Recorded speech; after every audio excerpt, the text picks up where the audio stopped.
That is what I'm talking about. What's going on, everybody? Welcome, everyone, to D&D with GOG Ghosts of Saltmarsh, and I hope you liked what you saw. That is a new intro video, which is brought to you by the incredible Peripheral Mic and with music by Greenforge Studios. Good time to subscribe, Wolf Soul. And with Greenforge Studios doing the music, and of course, with GOG.com supporting financially the ability to do this. So thank you to GOG.com. Thank you to Peripheral Mic. Thank you to all the people who are here, and I hope you liked it because that was badass. I love that intro. There are more intro videos where that came from, coming from Peripheral Mic in the not too distant future to campaigns I may be running. But enough of that, because tonight we have got episode 286 of Pen and Pixels. It is D&D with GOG Ghosts of Saltmarsh. I am your host, Arvin Elleron. This is the show that focuses on story and narrative in games and is going to be focusing tonight on more of our tabletop play. Before I get any further, just a quick reminder to follow us here on the channel on GOG.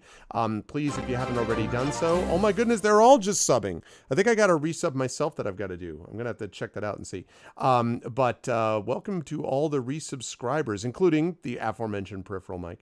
So so please follow the channel. Please check out as well. Please consider subscribing to our channel so you can get these custom sub badges and all that stuff. The evil red glow, the custom sub badges, and of course emotes that you can use everywhere across Twitch. And please consider clicking through to our individual channels as well so that you can get a sense of who we all are as we go through. And I'm going to put on that. Welcome, everybody. It is good to see you all, and I am so excited to be able to bring all of you in to the world of D&D with GOG. Choo-choo, all above the DRM free train. Let's get a hype train as we're going through this. Welcome, everybody. And if you like that and you want to see more, you know what to do. Now, with that, I'm going to unmute myself so the folks know we're ready to go, and then I'm going to unmute them. And last but certainly not least, I'm going to head over to reveal what I hope is a happy group of people having seen a pretty badass intro video. And that is, of course, the incredible GOG crew that you see before you, or, well, in front of you, that is here and ready to go. I am excited, and I know, I'm guessing they're slightly excited. I got that impression. If you could only be in the green room between times, you'd see what I see. But anyway, I am so happy to have them with me, and I will begin with the person right below me on the column who is responsible for having helped fund that little endeavor that you all just saw by having the support of GOG and by shepherding GOG to recognize the power of D&D and why it's so awesome. So thank you so much for that, Pyron Jade. Welcome. How is life in the universe with you, and who are you playing in our Saltmarsh campaign today? Well, life in the universe is completely fine with me, strangely enough. Could be, must be, I don't know, this week. And I did not really help fund this. It really was like, I asked GOG and they were like, yeah, we do this. So everything was really awesome about that. And Who am I playing? I'm playing Waves Crashing Against Rock, a Kenku. So her name is actually, I hope this works now because I watched the recording last time and it was too low. There we go. Yes, that's how you pronounce it. The accent on the, the thing. Yes, it's very difficult to pronounce. I'm happy that everybody is trying. And yeah, she is. She just met new people. She likes meeting new people, kind of, if they're nice. So let's see how things go. I am excited to see how we handle things with waves crashing with if I can do that all the way through.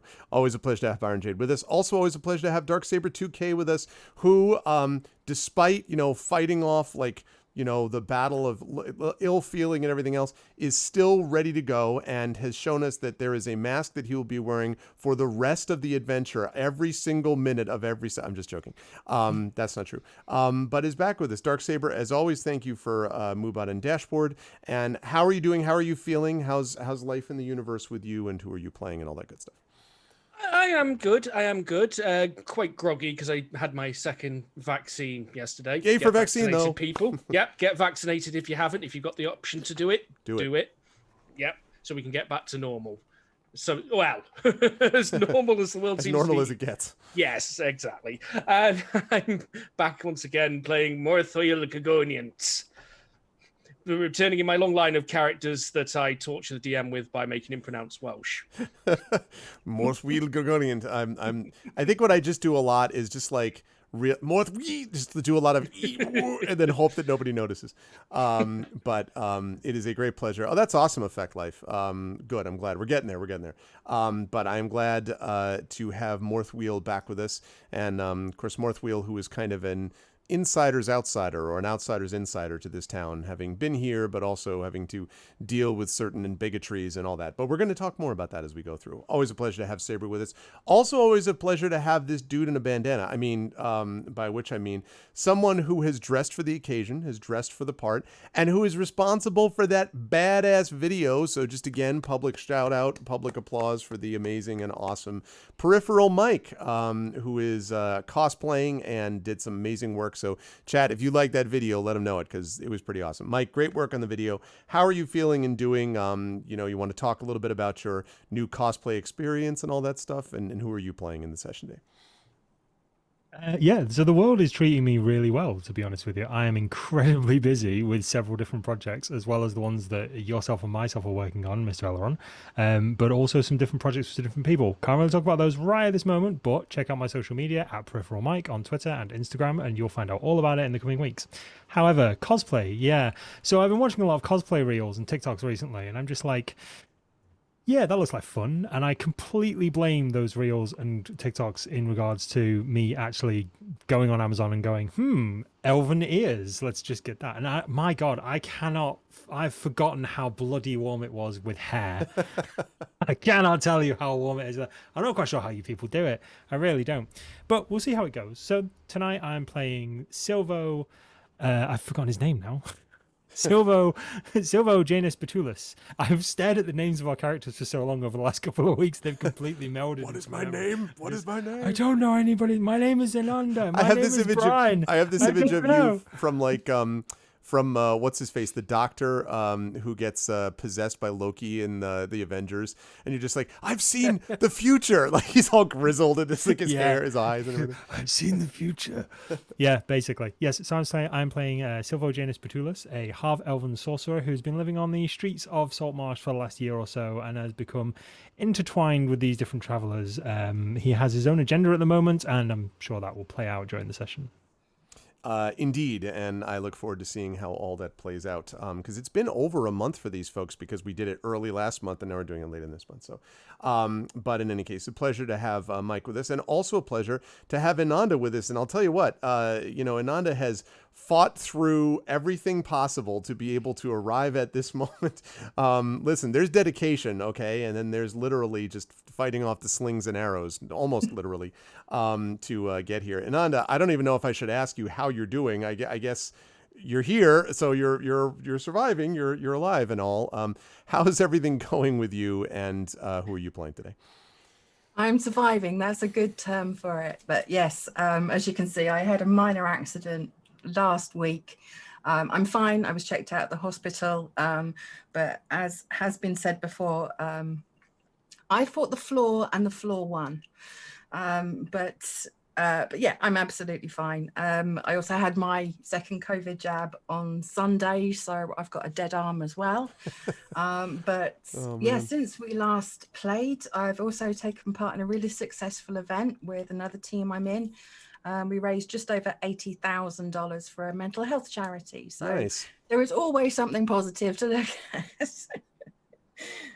But yeah, I'm fine. It looks worse than it is, and I'm obviously going to ham it up for a little while. I was going to say it's part of your cosplay, right? Like you're Brian Absolutely. the I Bloodthirsty, think you'll so you took find- this injury, you know. Yeah, I think you'll find that even though Silver grew his ears in for this cosplay, that's dedication. I actually look like I got into a fight. So Yeah, that's true dedication. That. I like the image that that's what you actually did, right? It said someone was just like, "What are you doing?" You're like, "I need to do this for my art," and then just like you threw yourself at the ground. Exactly. It's all in honor of Brian. So yeah, I'm playing Brian the Bloodthirsty. She's a water genasi, and it's the first time I've played that class. But she's also a pirate. She's quite intimidating, and I love that about her. She's dual wielding. She's got flowing purple hair. Again, dedication. But yeah, I'm loving her already, along with the other characters. So much fun last time. It's true. Yeah, method acting. Give this woman an Oscar. It's right, Arundel. And yes, we saw that intimidation actually play out in our last session, as we will discuss during our recap, which we're going to do right now. Let's fire up a little bit of this ocean voyage. And I should tell everyone that when I was watching back the video yesterday in preparation for this, I was like, I kept getting thrown off because I kept hearing the waves in the background of the sounds. And so every time I heard that, I'm like, is my window open? Because I'm like, what is going on? Like, no, it's the sound. It's still the sound. So that's what we've got. We've got this going on. Although, actually, let me make sure if anything's playing. Wait a second. There we go. Can people hear that now? Yeah. All right, good. So we've got that. I want to make sure that we're not missing that. Lovely. Okay. All right. Welcome everybody again to Saltmarsh. In our last session, we introduced everybody to the concept of the place of Greyhawk, and not only the place of Greyhawk, we also introduced people to the concept of Saltmarsh. And I don't think I've actually shown people that I have done a little work on that map I showed you all before, so that now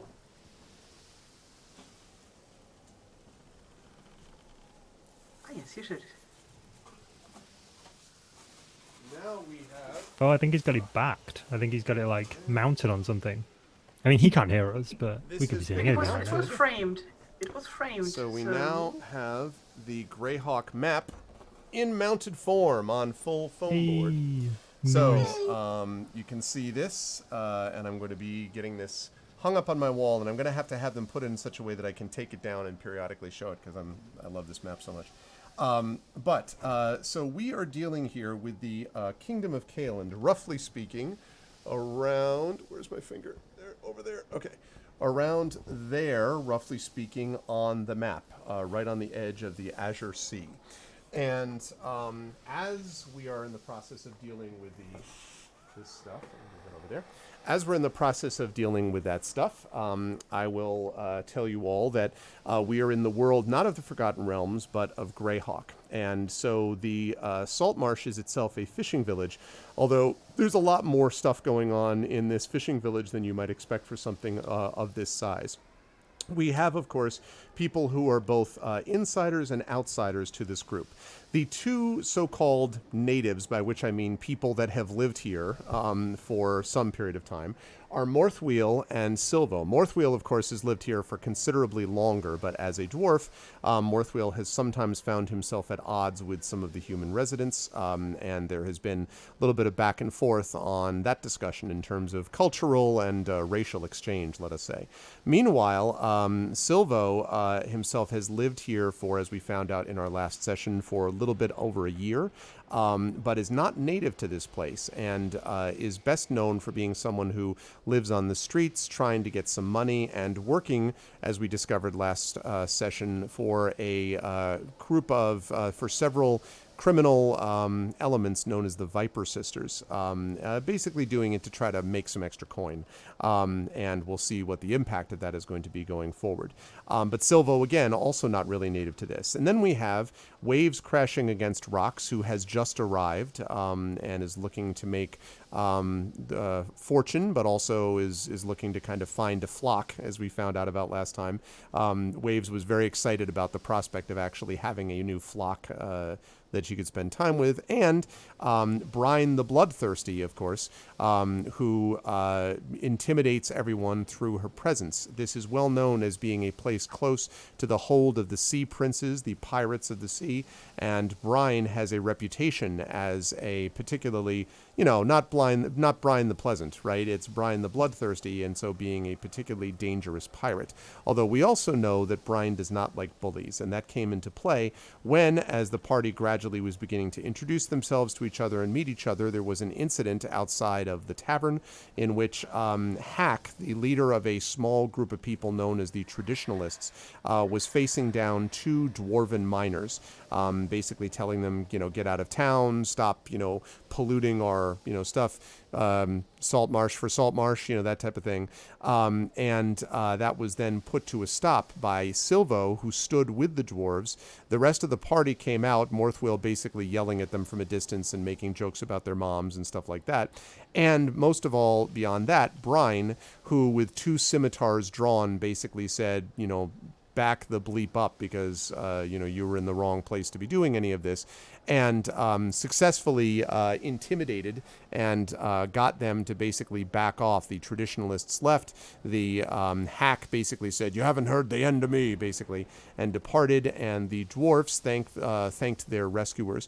And that essentially brought the party together right before the end of our session when they met someone who was able to talk a little bit to the party about a variety of things. This was, as I pull up my notes, this was the butler or the manservant, one might say, for the mayor of the town, whose name has now fallen out of my memory because I have a million names flying through my head. Wait 1 second. I shall find it in just a moment, because I certainly have it, and I know that it's here. Yes, that's right. Anders Solmore is the guy that I was looking for. Scarin Wave Chaser is the one they were speaking to, and it was Anders Solmore is the noble who essentially leads this town. He inherited his family's fleet of fishing boats after the death of his mother Petra, and is the youngest person ever to be elected to the town council, and is basically considered the leader of that council. So his manservant, his butler, Scarin Wave Chaser, is the one who spoke to the party and basically said that he was looking for someone who could help his master out by doing a little bit of business for him and by investigating an issue that might also allow them to get some treasure, which was important to Waves and to some of the others, and to Silvo as well. Could also help them overcome bullies, which was of some interest to Morthwiel and certainly to Brine, and would allow them to basically build their reputation a little bit in the town. And so, right at the end of our session, Scarin Wave Chaser had said something to the effect of, "It's time for me to tell you a little bit of a story about the sinister secret of Saltmarsh." And so that's where we are going to pick up our adventure, with you sitting around the table and with him explaining a little bit about what there is to come next. So he looks at all of you as you're all sitting in the tavern. Silvo, you notice that Hannah, who is your sort of benefactor and the person, the barkeep here at this tavern, is sort of looking over every so often, kind of with like making sure you're still okay, kind of looking over in your direction, and as Scarin is speaking to all of you, and says basically the following. So, I must ask first of all, have any of you heard of this, well, a haunted home that is outside the bounds of this town, but close to it. And he kind of looks at all of you.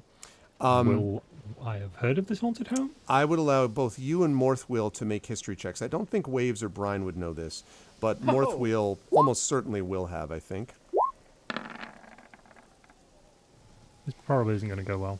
11. Yeah, not exactly. You may actually have heard something about this, but not a lot of details about it. Like, you've heard that there's some house somewhere and there's rumors of treasure, but pretty much that's like a Tuesday in Saltmarsh, so like you always hear rumors of something and a treasure. So that's, sorry, Silvo says. Morthwheel, though, you've definitely heard more than that. There is an ill reputation, basically, of this place, a home that is nearby. The house, it is said, was once a place where there were great works of knowledge, almost like a lab that was basically done with magical research and stuff like that. And then and it was owned at the time by an alchemist of some significant reputation. But then the alchemist disappeared, and the house basically became shut down, and a couple of people that were sent to find the alchemist in the house never returned. And since then, there have been a number of people who've been like, alchemy, gold, guy had a lot of money, magician, someone we should definitely, we want to check this out. There must be a hidden hoard. And the people who go looking for the hidden hoard, generally didn't find it or never came back. And that happened on several occasions. In fact, there were several expeditions that probably 30 years ago, Morthwheel or so, that were sent to try to gather more information. That failed, and then basically the town lost interest in constantly losing people with this house. Nothing has ever come out of the house. They're just like, you know what, just leave it, let it be abandoned and all that stuff. But nonetheless, what relics and other valuables might there be there beneath the creaking floorboards of this place? That might be something. So you've definitely heard of that much. Silvo, you've heard about a house maybe once, and the other two are not aware. So Scarin asks you about that. I've heard talk of the house, usually around the taverns or knocking off time. Usually the usual people trying to egg each other on, daring them to go to the house and bring something back. Not much comes of it, though. And he sort of nods and says, indeed. Well, the reality is that there are more things, it appears, that are being done in that mansion. And we've found details about the possibility of that. So, this is what we've learned. Recently information came to my master that there are slavers from the Sea Princes who have been using this mansion as a base to kidnap local travelers and sell them into bondage. You may have heard there were a couple who went missing only a couple of days ago, and indeed, actually, Silva had heard about that as well. Most people assumed they were lost at sea, but their boat was found, pulled up on the shore, perfectly intact, with all of their equipment within it.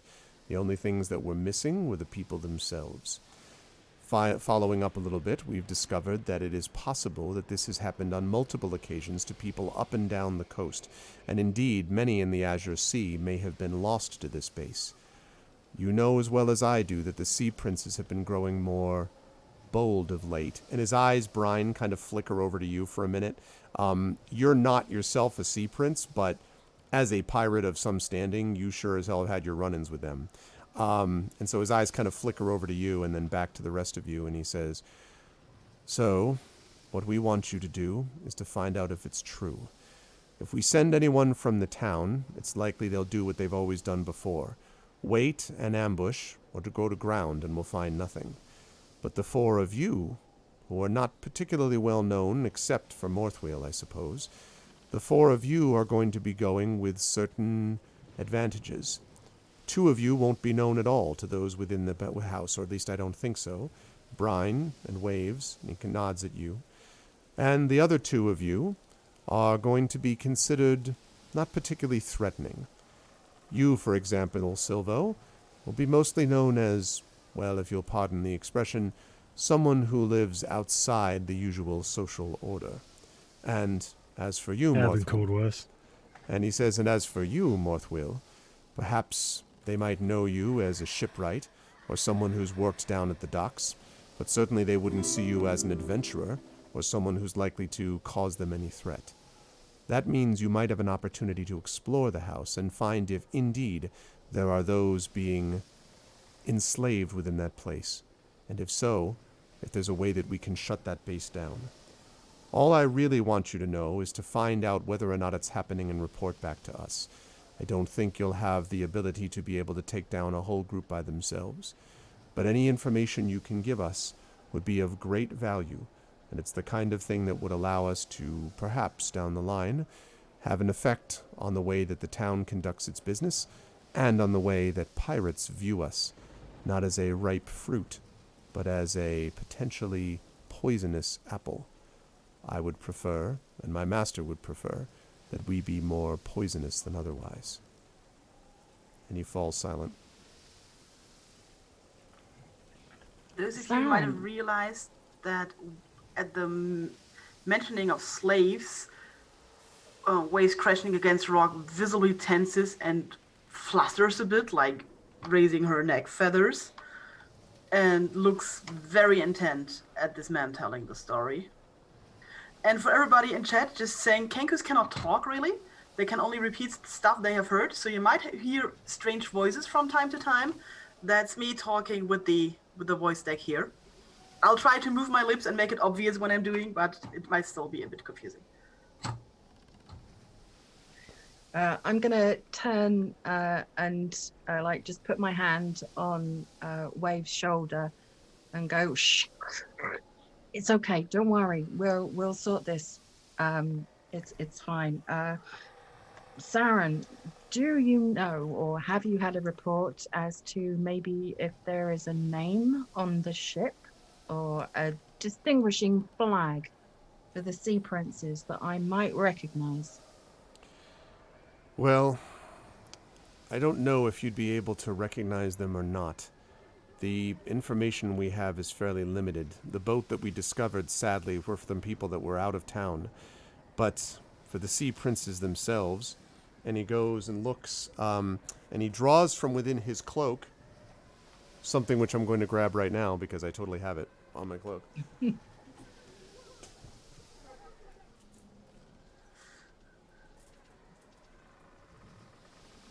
It's another map. It's a tiny map. I know the drill. All right. Yes, what I want to make sure I found is the actual, the one that it looks like 66, which is right there. Okay. I mean, just while he's doing this, I'm just going to turn to everyone and sort of look back at Scarron and go, you know, it's super rude to tell us this sort of story without a drink in front of us, considering you are, and a motion to his clothes, so well off. I mean, you don't mind buying them. Yeah, exactly. The bird has it right. I mean, ale would be better. You're up for that, aren't you, Scarron? Yeah, of course you are. Hannah? And he sort of he kind of nods slowly as if that's fine, and Hannah comes over and presumably is willing to help you out with some ale of your choice. Okay, let's get here we go. That's what I thought. All right, let me pull that open. Okay, this way I can show everyone this item. I'm going to save it, and then I will put it up on chat. I'll put it up on Roll20. Try that again. I'll put it up on stream. That's the one. It was one of those things. Yeah, you get there eventually. That's what counts. Yeah. At some point. Okay. I like it. Who's put north with an arrow on the map? Yeah, it's just like because it's so ridiculous. Okay. Right. Okay. There you go. So, Brian, he pulls out from his cloak, and he sketches this out roughly on a piece of paper. You'll have to, he doesn't really necessarily fill it in with white and yellow, but with black and yellow and blue. But that's basically the crest that is used for the Sea Princes. And it's important to remember that, as is the case often with piracy, there is a pirate code, which, as you know, are really more guidelines. But this pirate code usually requires, everyone's sort of out for themselves. But there are nominal leaders of the Sea Princes. You don't know who it is yet because it changes quite a bit. One of the things that's kept the Sea Princes from being even more of a threat is that they usually can't stay unified for longer than 6 months before someone else gets deposed and whatever. But this is basically the ostensible crest that all the pirates that are connected to the Sea Princes use. And so this is what he holds. So he pushes that across the table to you and he says, now remember, that's based only upon the information we have of the boats that we've captured from the Sea Princes. But that is not what was found on the boat. There was no crest at all. They were just taken from their boat by them. And whether it's the Sea Princes behind it or not, I don't know. That's why we want you to be able to help. Okay. How much do I know about their lineage up until recent times? The reason I'm asking is, would I know enough about the former leaders of the Sea Princes in order to blag my way in there as a friend if necessary? Possibly. One thing that you know is that there are, I guess the way that I would describe it is, so the sea princes claim that they are sort of regular traders, right? And that they're, that they used to be pirates, but now they're totally gone legit and they're super peaceful. And you know that this is a bunch of BS. Like, this is not the case. Obviously, they are still doing that. So the one thing that you know for certain is that there was a time where their naval power was so great that even squadrons of warships could not really bring them down. And what ultimately caused them to fall apart, as you might have expected, was internal strife. People arguing with each other. Eventually, the forces of the naval ships began to attack each other rather than others.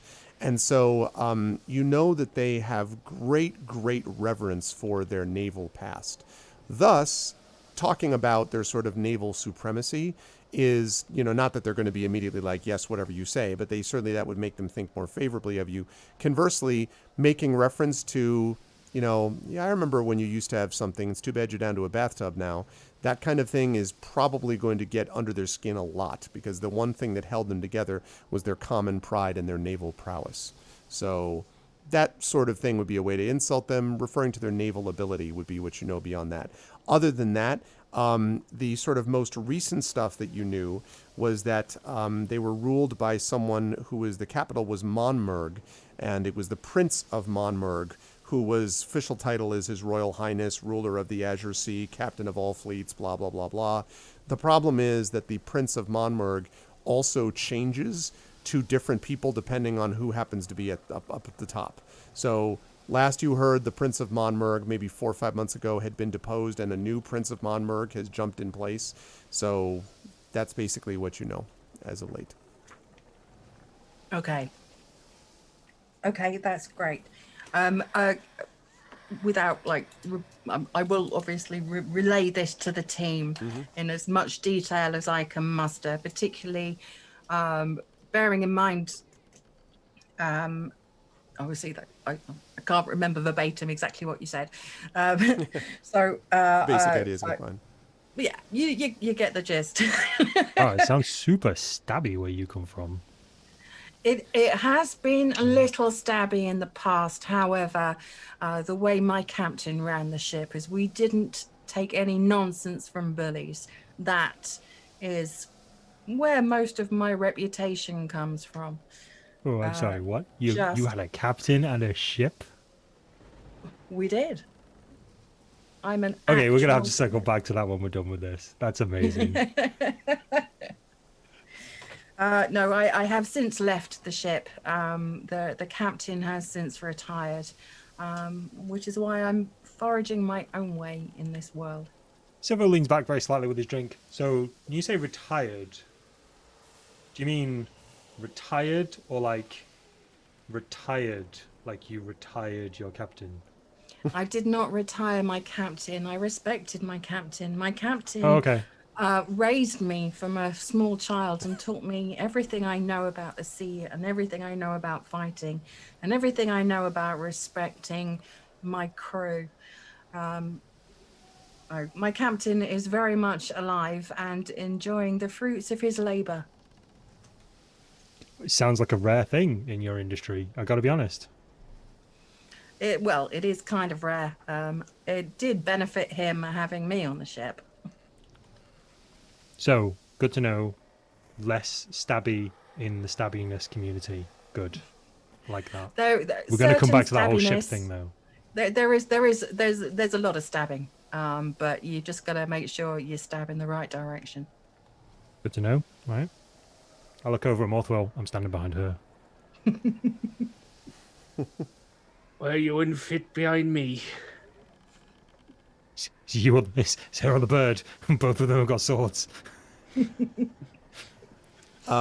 says, Scaran listens to you describe things and then says, so, there's one other thing that may be of assistance to you. There is, in the town, a poacher. You probably know him, Morthwheel. His name is Canis. Canis supposedly has been to this place and survived. Now, I don't know whether to discount any of what he says. Canis, as you may remember, is not the most reliable figure, and Morthwell, indeed you remember that Canis spends most of his time stumbling along past the boat, singing some new tale of something. Always seems to be vaguely the same tune, but with different lyrics. This guy has been kind of sort of a sad sack figure for a long time. Silvo, I would say you know of this one too. You probably have encountered him even occasionally out in the street. So Canis is not someone that anyone would come to for information about anything. But Scaran goes on to say, nonetheless, although I have my doubts about his own veracity, he says that he's been to this place and returned. So perhaps you could gather some information from him before you go. That's up to you. Either way, I would advise you to use caution. If you can gather information for us, it would be of great value to both myself and my master, and would make it better for the town if we knew some of the threats which face it.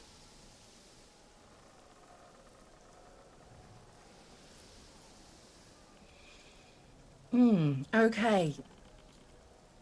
Just for my information, I don't know the people in your town very well. I've only just arrived, and quite frankly, I wasn't overly impressed with the inclusive nature of some of your residents. How am I to know that this is on the level and that I'm not going to be betrayed? Well, I suppose the question is betrayed by whom? If you mean betrayed by us. To be perfectly honest with you, Brian the Bloodthirsty, as I mentioned, your reputation precedes you. If we wanted it to be so, you might have been arrested already, based on previous activity. But I, as I said, am not the king of Caeland. I am simply a humble servant of my master, and we have no interest in taking away possible assets for us, especially when they can benefit the people of Saltmarsh. I wouldn't be coming to you asking you to go with these other members of the party if I didn't believe that. And I was impressed by the way you handled Hack. The traditionalists are not always so easily set aside.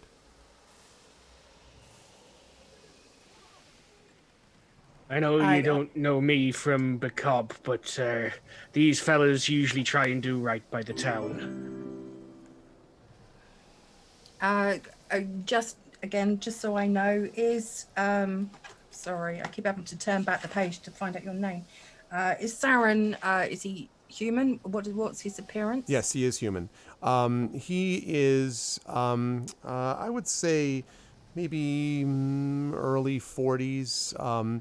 Kind of, distinguished looking, a little bit of gray about the temples, and wears, sort of some kind of noble finery. I mean, as noble as Saltmarsh gets anyway. to reflect his somewhat higher status. And when he came in, I believe he was wearing a hood, which he sort of put down when he entered the tavern, because clearly he was interested in just speaking to the four of you, after having observed what happened outside with Hack and the rest. Okay. I'm going to turn to Silvo. I can't pronounce your name either. Why did you make it Welsh? Morthwheel, is that right? Morthwheel? Yeah, it's close enough. Yeah, that'll do. It's actually pronounced John. The entire word is silent. Dave. Bob. I'm calling you Bob. I from call now. you Bob. John Dave Bob.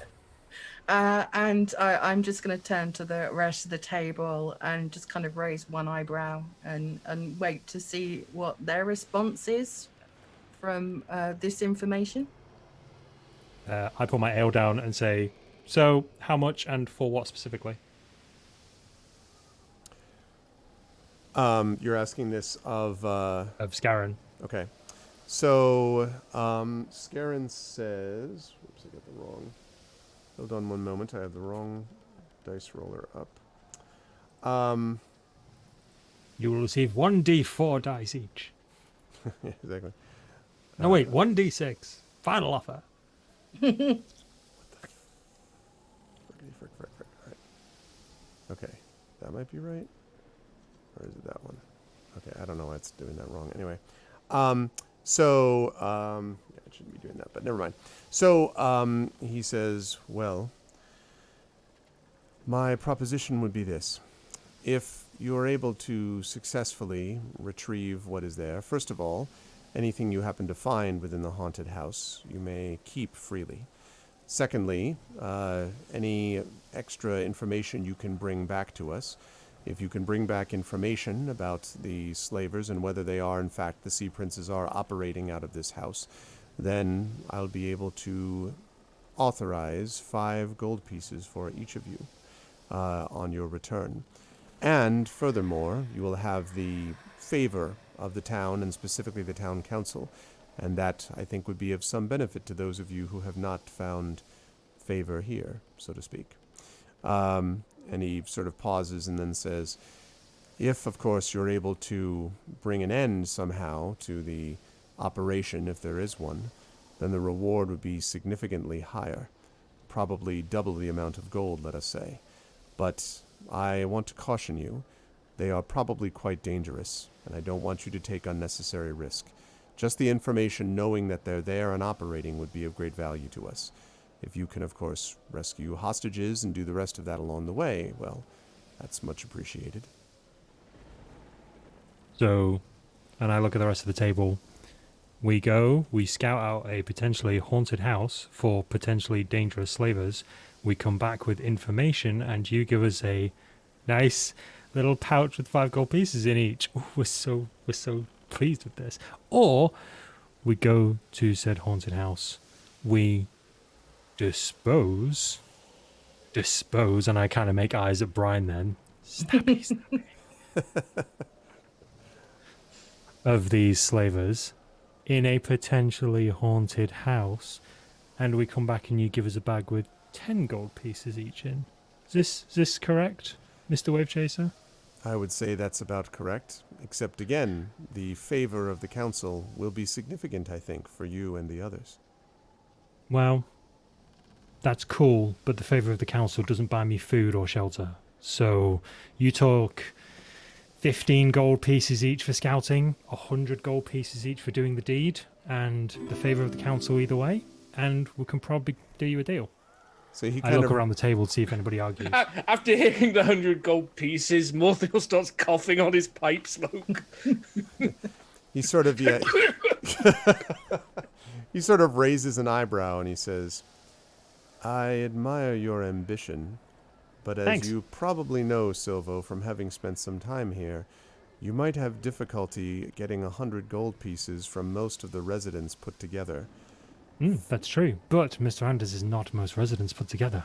Despite Mr. Anders having some wealth, 100 gold pieces would be a significant investment, and he does have other interests It'd make it difficult for him to give everything he has, or much of it anyway, towards something like this. So Okay, what can he afford? And don't say 5 gold pieces each or 10 gold pieces each, because we all know that's rubbish. I nudge Silver and I go, by the way, lads, salvage light rights can be very lucrative if you catch my drift. Well, maybe say that as well. You know, I know we get to keep anything. I'm saying this not like in hushed tones, but I'm saying it sort of semi-quietly to Mothwell. Like, we get to keep anything we find anyway, but this is bloody dangerous. There might be nothing there for all we know. Then it's easy money.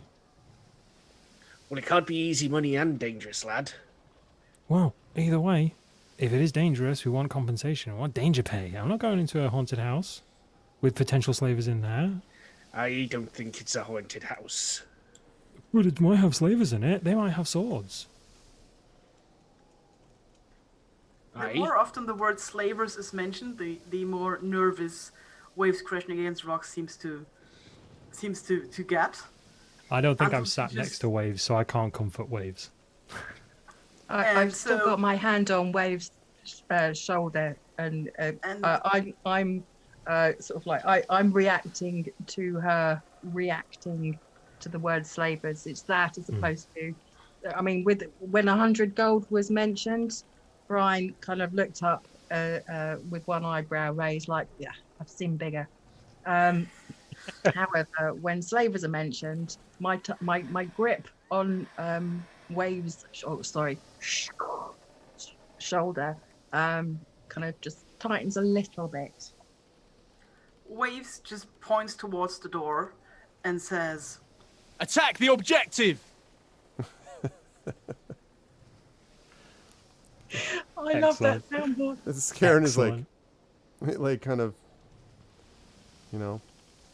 looks over. Though Mr. Wave Chaser, this is a very delicate situation. I mean, if you wanted someone to just go and scout this out, you'd hire some of, unscrupulous characters from one of the darker alleys of this city. But you've come to us specifically, a group of people who have only just come together, who you said were, I don't want to use the word hero or adventurer, but, we did pretty much scare off Hack, and, I say nothing, but I motioned to Brian. I'm like, Brian's using her scimitar to pick her nails. Definitely worth more than 5 to 10 gold pieces, don't you think?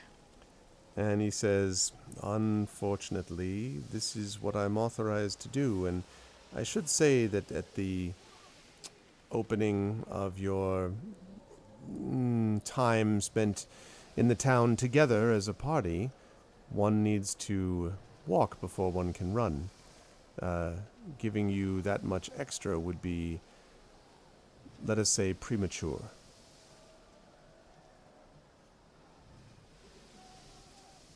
Aye, for all you know, he could go camp out in the wilds for a week, come back and say he found nothing.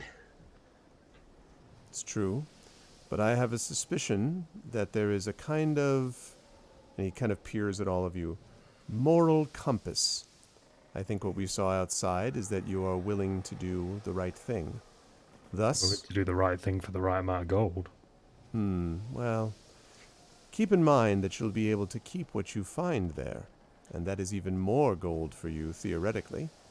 And, of course, anything that you find from them, any kind of money that you were to find that was left behind by these slavers, that, of course, would also be yours.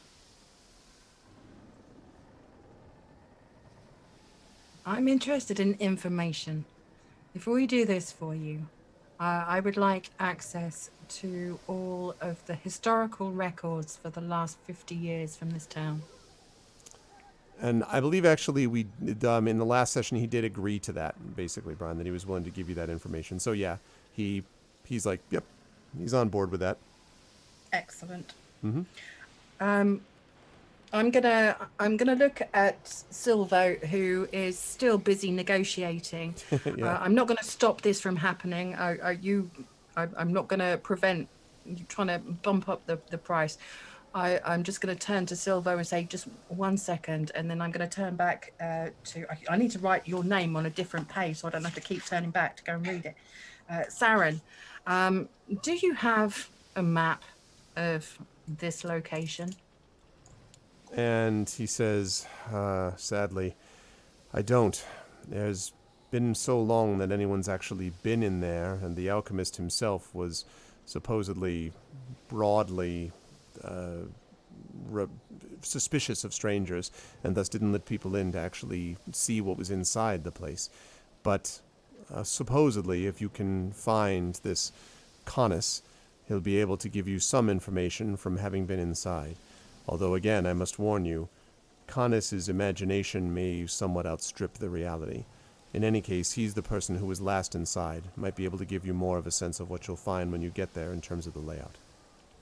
Aye, but if I know Canis, we'll probably need a bottle of something to loosen his tongue. Yeah, if only we were getting paid well for it, we'd be able to buy one. Well, But I've believe paid that up we my can... rent for the month. Oh, stop ruining this for us, okay? Some of us don't have rent. Some of us don't have a home.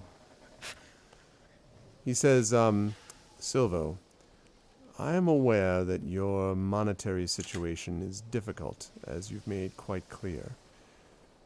Would it be of any help to say... Was it the clothes? It was the clothes that gave it away, wasn't it? Or the aroma? I think it was more of your involvement with the Viper Sisters. Let us put things this way. Don't say that name too loud in here. People will break my legs. He says, that's not the only thing that will be broken, my boy. As things are, the Viper Sisters are none too popular, and, of course, they are criminal in nature. It would be quite easy instead to have you put in jail for your work with them. However, I am not interested in threatening, simply letting you know that your work for them is not going to ultimately give you any kind of real money in the long term, whereas working for the Council, that is a much more steady, above-board, and fully legal and legitimate method of doing the same thing, except without worry of having your legs broken. All I could right. turn to Silvo and say, so this Fine. is a job interview. How do you feel about that? Well, I don't think I've ever done an honest day's work in my life since I left Seaton, but I'm willing to try. Motherwell scowls a little bit at Silvo hearing that.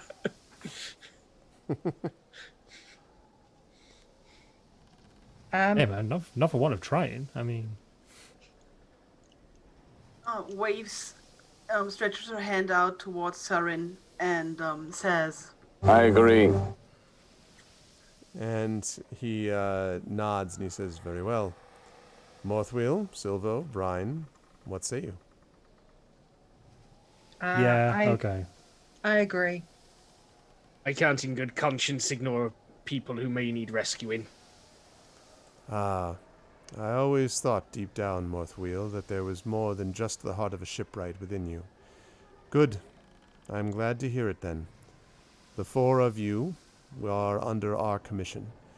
Now, I must also say that although we are commissioning you, it has been recommended that it not be made overly public that you are working directly in the employ of my master. Anders Solomor is trying to build up his own reputation, and until we've been able to prove some of these things, like the existence perhaps of this slaver's base, Anders does not want to compromise his own position. Once you have had a chance to come back and have some proof or evidence one way or the other, then your information and your position with the council will be more publicly available. Use discretion is what I'm saying. We can be So if we discreet. So what Nothing you're really about saying this is... party stands out at all. No, absolutely. We just blend into the background. I look at the Absolutely. the 6-foot Genasi, the Artificer, and the Kenku. I can barely see any of you. Yeah, absolutely. Coming from the character who described himself as devastatingly average last session. Well, okay, I guess. Where can we find this Carneth? Well, my best guess would be, since he's not here at the moment, somewhere down by the docks is usually where he hangs out, perhaps trying to scavenge some more coins so he can get more fuel for whatever fire is within him.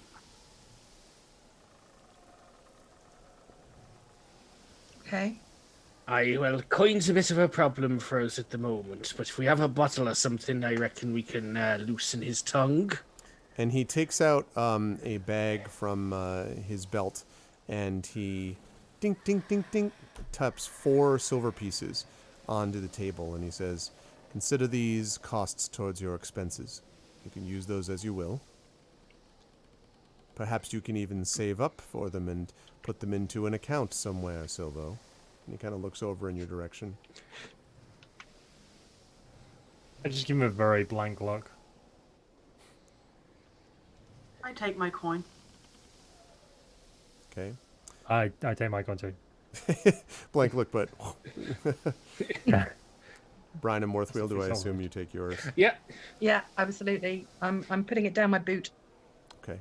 And he stands and inclines his head and he says, "Very well, I'll let you get to it. Best of luck, and take care. With any fortune, you'll be able to report your findings to us, and everyone will benefit." And he kind of bows slightly and looks at Hannah, and then, dink, tosses one more silver coin, which she catches in the air, and then nods to all of you and departs. And Hannah kind of shakes her head and kind of puts it back into the pouch and starts muttering something about rich folk and all that, and then goes back behind the bar. And that leaves the 4 of you now to decide how you want to manage what happens next.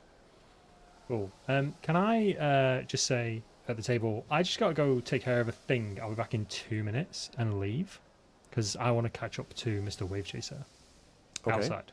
You can do that. What are the other 3 of you doing? I shake my head and look after him. Okay. I muttered to myself, kid's gonna talk himself out of a job at this rate. Waves, nods, points toward the direction where Silver disappears, and makes this movement with her hand while making this sound. Excellent. Okay. Brian, are you staying where you are with the other two, rather? Yes. Well, I think that we need to go down to the docks, but I mean, I would probably have the conversation with them round the table saying, is it less conspicuous if maybe 1 or 2 of us go to the docks rather than all 4 of us? Aye, well, we did nearly get in an alley brawl with half the town watching. This is true, but discretion is the better part of valor. Aye, but sometimes you just want to walk tall and carry a big stick. Okay, I will find you a big stick. I pat the club at my leg. Got myself covered.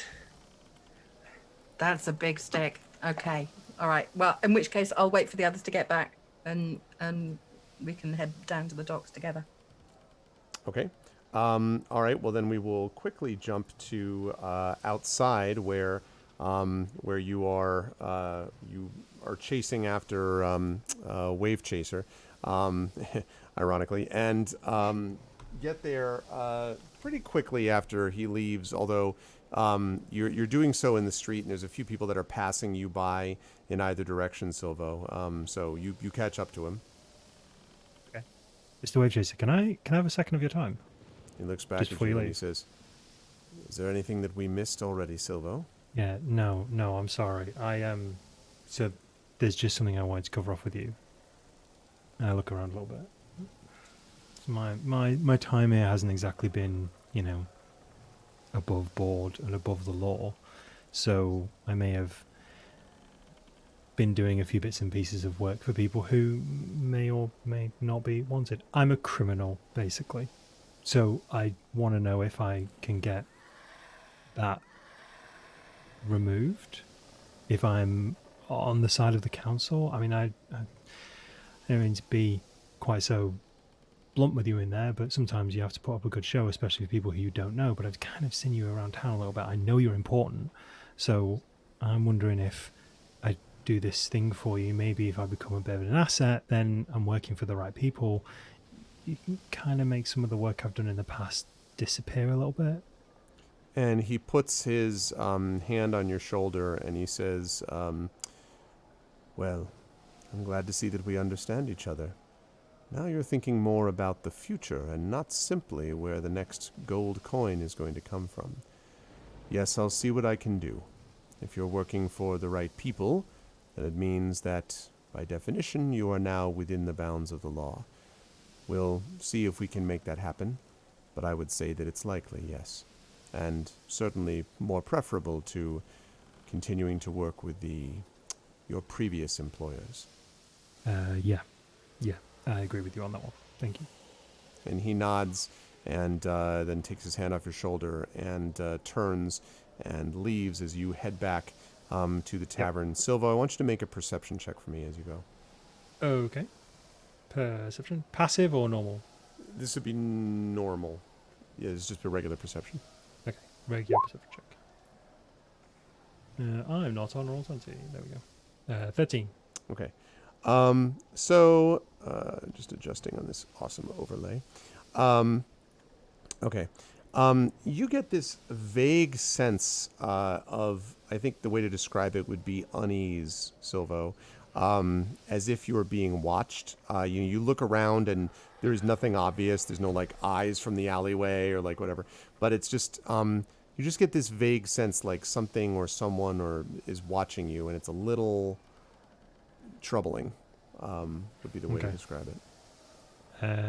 How far away from the tavern am I at the moment? Pretty close. I mean, 100 feet. Okay. Like, yeah, that doesn't matter then. I'll just go straight to the tavern. Okay. If I was further away, I was going to go like down some alleyways and try. Yeah, like Serpentine. Yeah. No, you're pretty close already because you caught him. You went after him immediately. So. Yeah, that's fine. Okay. So, all right, you return to the tavern. Your compatriots are there, and I guess the four of you are deciding to go down, or trying to decide whether to go down to the docks, or right was your plan, I believe. Yeah, sorry about that. I'm back. As soon as Silver enters the tavern, Wave stands up and seems to be ready to go. Have I finished my drink?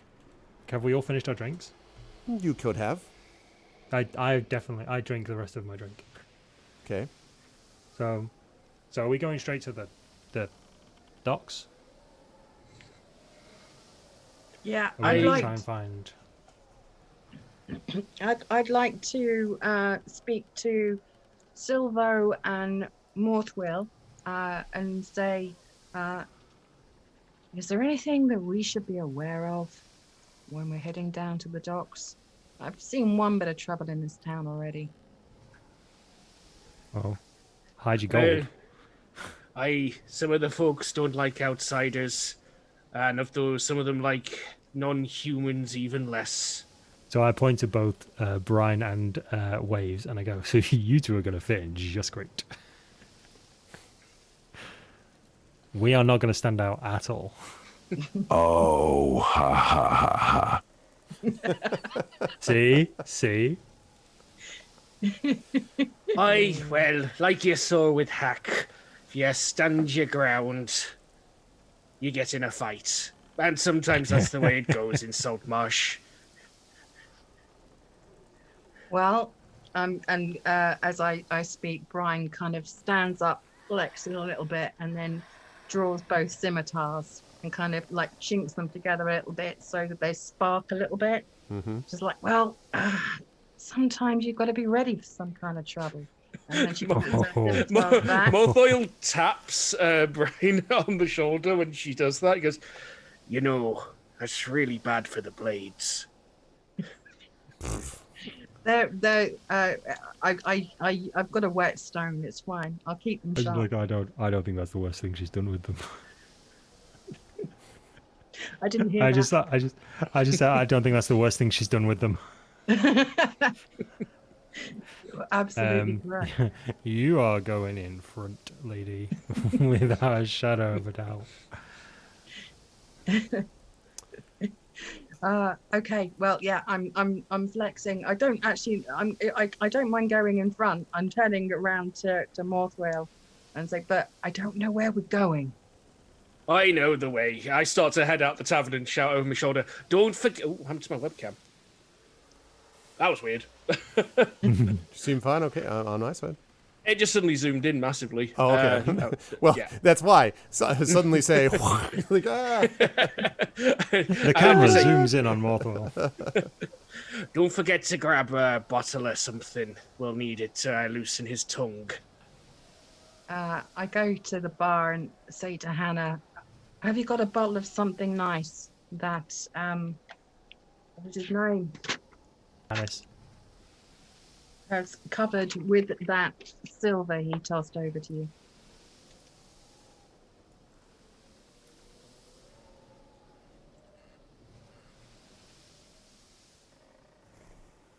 Of. Was that to me? I'm sorry. That was to That was, Hannah. well, that was yeah. to Hannah. Oh, it's to Well, Hannah. I you're thought you were. Hannah. I'm sorry. No, I Yeah, thought you- you no, were no, talking you are to. Hannah. I thought you were talking to Silva. So No, silver. I was, yeah, It's a it's very silver. I common was mistake. completely different. That's why. No, that's Hannah one of the says- reasons why I only deal in gold. Yeah, exactly. No. So Hannah says. So you asked whether it covers what's there. And Hannah says, that should be enough, I think. Just listen. And her voice kind of drops a little bit. Just make sure you take care of this one, all right? She kind of jerks her head over her shoulder towards Silvo. She says, the money for me is one thing, but, well, I just don't want to see anything happen to him, so you just take good care of him, all right? And you, and she points at you, Silvo, you pay attention and listen and don't get ahead of yourself, all right? Always do, ma'am. And she kind of shakes her head, like muttering about young people these days, and goes back to polishing her mug. I give her a wink and a nod in response to her request, and then take the bottle and put it in my bag, Okay. and then turn to meet the others at the door. All right. And then I assume the other four of you with them set out. So, first of all, just a quick reset. Welcome, everybody, to episode 286 of Pen and Pixels. This is session 2 of Ghosts of Saltmarsh, D&D with GOG. I am joined, as always, by Pyron Jade with Darksaber 2K, by Peripheral Mike, currently concealed in bandana and elf ears, and by Ananda, who is at the bottom of the column. If you are enjoying what you're seeing, please follow us here on GOG.com, and please check out more of this. There is an audio podcast being done by Flayos of our previous Storm King's Thunder campaign, so you can watch our videos and you can be like, what do I do while I'm waiting? And in addition to watching the many other things that you can watch both on here and on our own individual channels, you can also listen to the audio done by Flayos of Storm King's Thunder, which has been very entertaining to re-listen to after many years. All right, so the group of you set off and cross over with Morthwheel in the lead over the Shark Fin Bridge. Now, I made reference to this before. That's this bridge that's right here. And again, that bridge makes you feel, as you go over it, Silvo, vaguely nauseated, as it always does when you cross over that bridge. Never enough to keep you from being able to make it, but it's always like, ugh. Which is, since it's really the only way, minus boats, to be able to cross through town without going all the way outside and around, that's always not so much fun. But you get across that and it always passes quickly. And then you were on the other side. And Morthwheel, where you think it's most likely that you'll be able to find the erstwhile Canis, is at a place right down here near the docks, which is known as the empty... Whoop. What the hell did my thing just do? Okay, there we go. I don't know why I did that. Is a place called the Empty Net. The Empty Net is a rickety tavern that is supported by these stilts that are driven into the waters of the harbor. And the owner of this place is a guy named Kreb Schenker, who is not the most... how do I put this? He's not really the most above board individual, let us say, that you've ever met. He's well known for being willing to take coin from pretty much anybody. He doesn't ask questions. If there are troublemakers, they are always thrown out the door, over the railing, and into the harbor. That's basically the way that they handle it. If you're looking to carouse at night, this is where you go for a rowdy night. And the town guard really only comes here if called. So most of the time, they just kind of want to stay out of the way. That said, though, if you want to find a drunkard, especially one without a lot of money, this is the place you go. But it's not a super happy place in terms of its, outlook. So, but you bring people there, and as you get close, you can hear rolling from the inside. No, let's do better than that.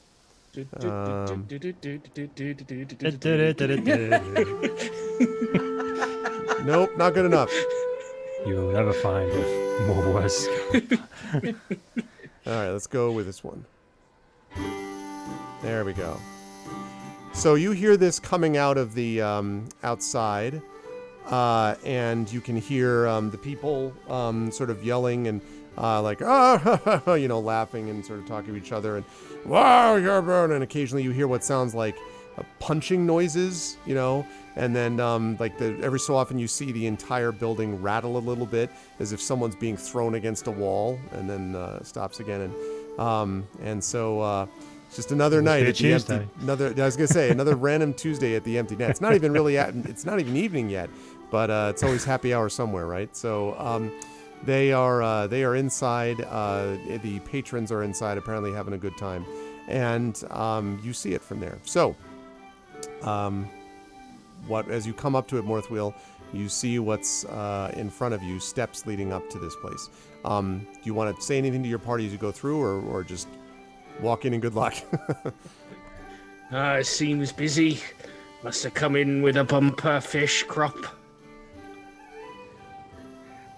Watch yourselves in here. Possibly the roughest tavern in the town. Hope you can swim. How many people are in there, roughly? Oh, I mean, you're Morthwheel, if you had to guess, I mean, this place is usually packed to the gills, if you'll pardon the fishy pun. Probably I don't know.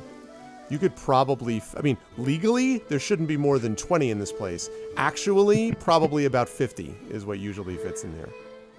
Although it may not be that many now, because despite what I said about it being rowdy inside, it's still not even evening, so it's not as crowded as it might normally be. Okay. Are there many people outside? There is no one outside that you see at the moment. Just a couple people passing on the street, but no one standing outside of it, no. Silver is just going to put his hood up. Okay. I'm going to, because obviously I'm myself and are quite noticeable. Yep. So I'm going to hand the bottle that Hannah gave me to Morthwheel. Okay. And I'm going to say, this is not for you. However, why don't you go and see if Canis is in there and wants to come and have a sneaky drink with us outside? I'll go in and have a look. At least I'm known round here. Come along, Silvo. Oh, I don't need to go in with you, do I? This isn't the sort of place someone like me goes in alone. Oh, okay then. I've got your back, friend. I put my hood down a bit as well and just make sure my mask is. So I'm literally just slit eyes. now. Yeah. I was gonna say yeah. 100%. Can we agree on a come rescue me, which is going to be caw, and then at which point, if you need myself and we'll come in and help out. Yeah, absolutely. My safe word is normally setting the house on fire. So if stuff goes down that badly, then yeah, you can definitely pile in. Or help, he's got an axe. That's always a good one. You can always caw, help, he's got an axe. I mean, that works too. You may see someone just come over that balcony, and I point to the balcony overlooking the port. I just look over to the Kenku of the party. And I'm like, to Brian, it's a little insensitive. She stood right here. Can I ask, from the layout, I know that this structure is on stilts on the water. Right. How far above the waterline is it? It is probably, I would say, it probably works out to about 15 or 20 feet above the waterline, if you had to guess. And there is Okay. no So it's second just floor. like- There is no second floor to this, by the way. I mean, it looks like it's just leads up to the one floor on which the building sits, and that's the whole building, basically. You have no idea why, but Silver's just like, it's about 20 feet, but don't worry, it's definitely survivable, but you will 100% feel it in the morning. So I've been told, anyway. No, I was just wondering if there's any water access if we needed to maybe sneak around the back. Not much. I was going to say there's water egress, by which I mean people are often forcibly removed out into the water.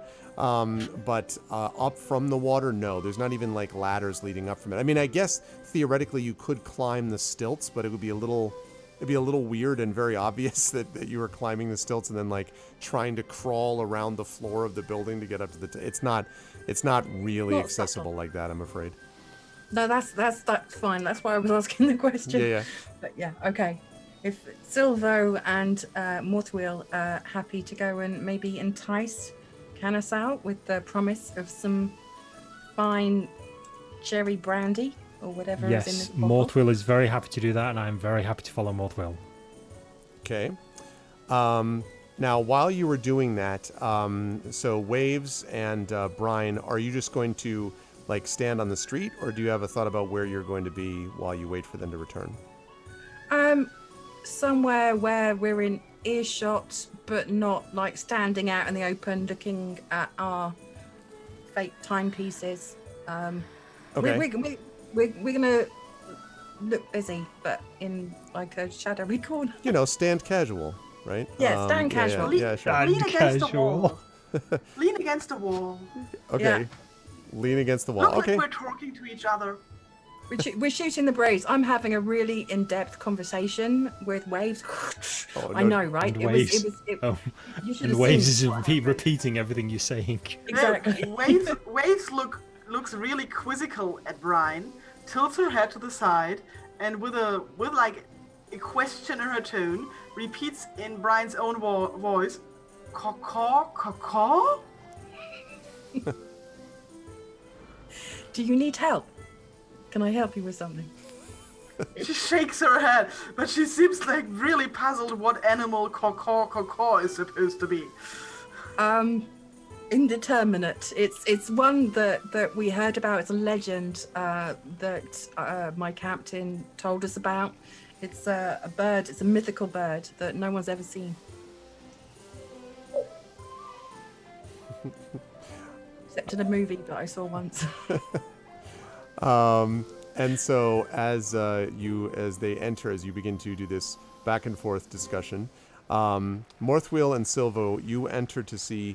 Actually, you enter just in time because as the door opens, flying out past you, Morthwheel, is just a blur of brown, and you just duck out of the way, as does Silvo, as this body comes flying out and then down the stairs, and then just sort of lies in a heap, gradually groaning and pulling themselves back up. And you hear sort of a shout of laughter from inside, further into the tavern, as they see the two of you having arrived. That's the first thing you see. Apparently, they didn't go by the water this time. I turn to Silvo and I just say, he must have come second in a game of Punchy Face. Yep. There is kind of, a moment where everyone is sort of readjusting themselves, and then the conversation and talking and sort of yelling at each other and et cetera is happening. And Morthwheel, you can kind of vaguely see, although it's hard, there's a lot of people in here even now. Over at the bar, you can see the owner of this bar, a guy named Kreb Schenker. Again, sort of swarthy, stubbled beard, dark hair, has a scar sort of on the bottom of his chin. Word is that at one point Kreb may or may not have worked for a couple of criminal agencies, although he's always denied it and says he's just a good, honest businessman. But he's run this tavern for several years now in his own inimitable way.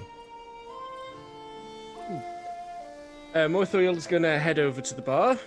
Okay. All right. Checks to see if Silvo's coming. Yes. Yes, I'm at least 5 feet behind you. Okay. So I get up to the bar and I'm like, hi, Shankar. Business looking good this afternoon. Not so much. What are you doing in here, Morthwheel? I didn't think you spent time with us on this side of the docks. Well, sometimes you get bored of the clean living. Thought we'd come down and see how the other half live. Hook up The with dirty Canis. half, you mean? I know what you mean. All right, well, what do you want? What's good today? Nothing. It's all swill. Nonetheless, what do you want of my swill? And you can see, like, there's behind him are a bunch of, like, ancient-looking casks. Like, 4 or 5 of them. Like, they look burned and mottled. You really hope that's burn marks and not mold. Like, just really, that are behind you. I mean, the lobster ale from, Hannah's work, that's one thing. But, boy, this is... Woof. But anyways, you can see that there's 4 of them there, and there's patrons are sort of back and forth. The place reeks of alcohol, by the way. I'll take a pint of whatever's least likely to leave me vomiting in the dock by the evening. And he says, all right. And he leans down to one of the casks, and then he says, all right, it's our finest orc piss we got here. Doosh, and knocks it on the ground, and it sort of sloshes over. And there is a faintly acrid, almost urine-ish smell that does make you wonder if there is some reality to the title of the drink, maybe. But anyway, so he kind of sloshes over and then pushes it towards you. He's like, all right, that'll be 5 copper, which is, by the way, 4.5 copper more than it's worth, but... 5 for something you literally described as orc piss. Listen, it's either orc piss or it's nothing, and at least if you want the finest that my tavern can provide. I could, of course, give you some of the extra premium stuff. They all want that. It's all organic, Look, we've been over this a few times. Just because it comes out of a dog doesn't make it organic. He sighs and he says, it's all made nice and sterile by the salt. Anyway, don't argue with me. It's 5 copper. I suppose the price is the price. Grudgingly slap the 5 coppers down. You made a good choice. All right. And now you got your drink. Well, here's piss in your eye, and I take a swig. I need you to make a Constitution saving throw for me, please, Morthwheel. Somehow I'm not surprised. Yeah. Okay. You're like, woof, that's gotta kick like a mule. So it basically tastes like someone took a very, very ill-tasting substance and then was just like, maybe if I drown it in rubbing alcohol, no one will notice. And so that's basically what you got here. So there's smooth drinks and there's drinks with a kick, and then there's rough drinks with a kick that also try to decapitate you, and that's more or less what this does.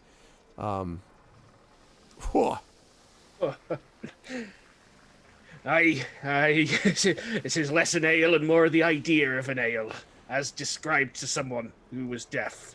He says, all right, whatever you say. Anyway, is Canis about? Need to see that old slush pot. That sod, whenever he gets a coin, he can... he's gonna be over there then. And you can hear someone kind of going, I don't want it, no. I'm telling you what I know. And it's behind like a bunch of people. You can't really see them. Silvo, you can hear this a little bit better since you're a few feet behind. And Schenker says, yeah, he's back there, all right. You better get over to him quick before he gets thrown out. It'll be the 3rd time today. Some repeat customers just never learn. And he nods and says, right, well, when you get over there, see if he's got a gold he owes me. And if not, then maybe you can throw him out yourself. I'd do it, but I can't be bothered. There's too many damn people in the way. Hey, and he looks at you, Silvo, and he's like, what? Who are you? I'm just with him. And he looks at you, Morthwheel, and he says, "Are you hiding an elf in that get up there?" Why would I bring an elf to a place like this? Unless I was trying to get him stabbed, right? And he sort of glares and he says, "If I had the time," because 3 people are like, "Hey, barkeep, hey, bring me this." He's like, you. And he points to you, Silva, and he says, "Don't you go anywhere." And he goes off to tend to the people behind the bar. I immediately turn around, grab Zoe, like, quickly now, quickly. Yeah, out now, go quick. So you bring, get Canis and go. So you bring him back towards where Canis is. Now there's a bunch of people between you and him. You see a couple of very large creatures. One might even looks vaguely ogreish, although you don't know why, maybe not. But a lot of them. And finally you get to where the whining is. And you find that the whining is coming from someone. You just hear a voice, first of all. You're just looking down at a table, which is surrounded by people sitting there. And the table is absolutely filthy, alcohol and drinks and some weird looking, what might have been a chicken at one point, wings or something like on there. It's just a mess. And from somewhere you hear, "Oi, gents, it's not my fault. You can let me up now. I just asked for a little bit, please." It sounds like it's coming from here, but you don't see anybody. Hey, Canis, where you at? "What? Someone call my name." And then one of the people at the table, "Shut up, you," and kicks, and you hear, "Ah!" I look over the table. Yeah. And apparently kicked something below the table. Right. What's Canis done now? "What Canis has done? You all know what he's like. He owes him money, and then he comes in here asking for more. So we've told him that once he pays everybody here in this bar what he owes him, then we'll let him up out of the table and he can go out and be on his way. Since he owes everyone here a grand total of, what'd you figure it out, Stubbs?" And Stubbs, the aforementioned Stubbs, like, well, there's 1 copper for every one. And he goes through this thing, for like, so it works out to, I think 20 gold ought to do it. "Yeah, 20 gold? That swill that you call," because someone just kicked him again. And so the guy turns, he says, "Until he pays us, he ain't getting out of this place." Aye, well, Drunken sot. Schenker's asked if I could remove him from the premises, you see. "What? Remove him? Without paying us? Hey, Schenker, what you think you're doing? You bloody..." And then they hear like, "You shut up, you. Oh, don't tell me to shut up." And he stands up and then they start yelling at each other. And if anyone has ever seen the meme of the 2 guys from the bikers who are like, the guy says this and then the young guy is just like, "What's this?" And then eventually the young guy starts throwing things. Yeah. That's basically what this, like, they're just sort of yelling at each other.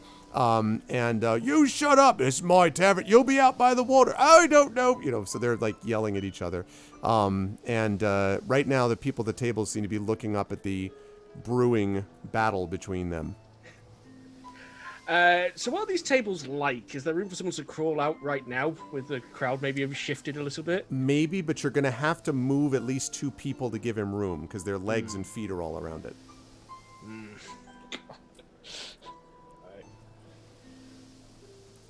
I think. "You wouldn't know a drink if you kicked you in the arse. Your drinks come from your arse." "No, shut up. That's just. What are you talking about? I'll tell you what I'm talking." This yelling is increasing. Outside, by the way, Waves and Brian, you can hear the sort of the hum of the sound inside has gotten a little more like louder. Like you hear some yelling from inside. Nothing big yet, but you just notice it. No cacaws. Eileen. No cacaws Yep, yet. No cacaws. I look questioning at Brian and do like, "Cacaw?" Yeah. And I no, it's fine. We'll wait and see if we're needed. But I'm kind of pointing. I'm listening very, very, very carefully, and I'm kind of stretching in case we do need to run in. Limbering up. Yeah. Well, so Waves looks over to the bar and to Brian and says, "Boring." And then I turn back to I can't do it the same noise. This is twice. sounding more and more like radio silence, or like Yeah, what's it it's called? a little bit like interference. Rocks I'm crashing with sorry. waves on top, their arms Okay, I wide need at to Tanagra. get that sound off you so I can put it on my sound deck, on my stream deck. Don't worry, we're going to have plenty of fun, but we don't need to cause unnecessary unrest in the town if we can avoid it. You wish. Okay. Meanwhile, inside, Morthwill and Silvo, what ideas have you come up with? I lean over to Morthwill and I say, you could pretend you have a pint. They'll get out of the way for that. Just say, drinks coming through. They'll move. Good thinking, lad. You do that. Move them. I'll duck under the table. Get Canis. Yeah. As I'm employing liberal use of elbow, I was like, mind out, ale coming through. Ale, and of course people are like, there's this confused like, your ale is it? Did you say ale? I said your ale. So they're all like, but they do start to like shift and move out of the way for you as the burly dwarf kind of pushes people out of the way. And Silvo, now you have your opportunity if you wish to duck underneath. Now, when you get 100%. Down there, I don't know if you've ever been under a table at a bar. People talk about drinking someone under the table.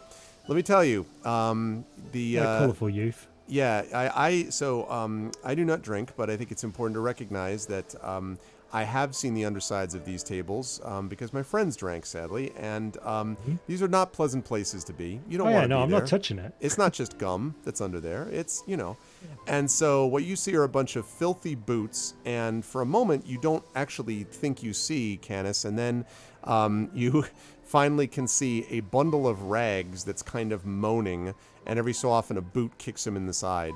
And he's like, oh, you old sod stupid. So he is on his right side, and he looks more rag than man.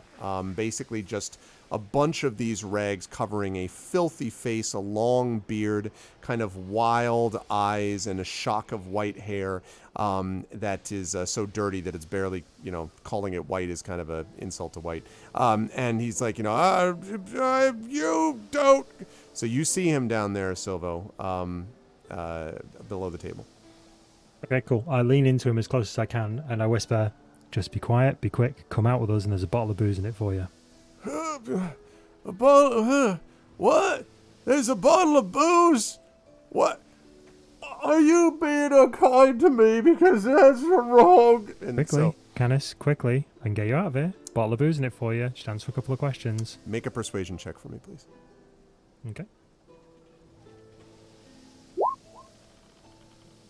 Blow it out your ear! Wow. You just want me to come out there so you'll punch me in the face some more! At least that. Oh! And he gets kicked again in the side. I pass the bottle to Silvo hearing that. Yeah, I take the bottle off of Morthwill and I show it to Canis before then slipping it into the pocket. One of the weirdly deep pockets in my coat. You go. Yeah. See? Right, shut up, come with us, and you get this, right? Quickly. Make that persuasion check again. Do it at advantage now. Okay. The booze is a powerful bit of advantage. 1, 2, 24. Okay. All right, fine. Just let me get this stupid slick on the floor. And he starts pushing himself out through. So he pushes himself out. Morthwill, as he does so, you can see that there's a little bit of a commotion on the other side of the bar, and you can see that it looks like Schenker himself with some burly guy that you assume is maybe the his new hire for bouncer is starting to make their way to the disruption of the people yelling at him about his ale.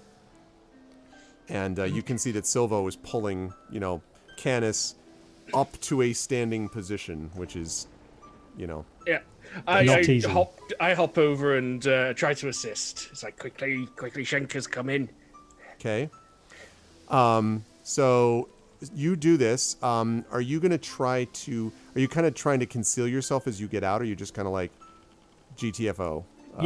No, so like behind around the backs of as many people as we can. You know, like if you're trying to get out of a crowded place, you don't go directly through the crowd. Right. Sometimes you'll like skirt around the edge. What I'm trying to do is get him out from under the table to the nearest wall, which I'm assuming is the wall with the door on anyway. Right. And then just around the wall. So trying to get him behind as many people between Schenker and ourselves as possible. I'm going to ask you to make a stealth check. This is going to be at -2 insofar as you have a complete drunkard with you.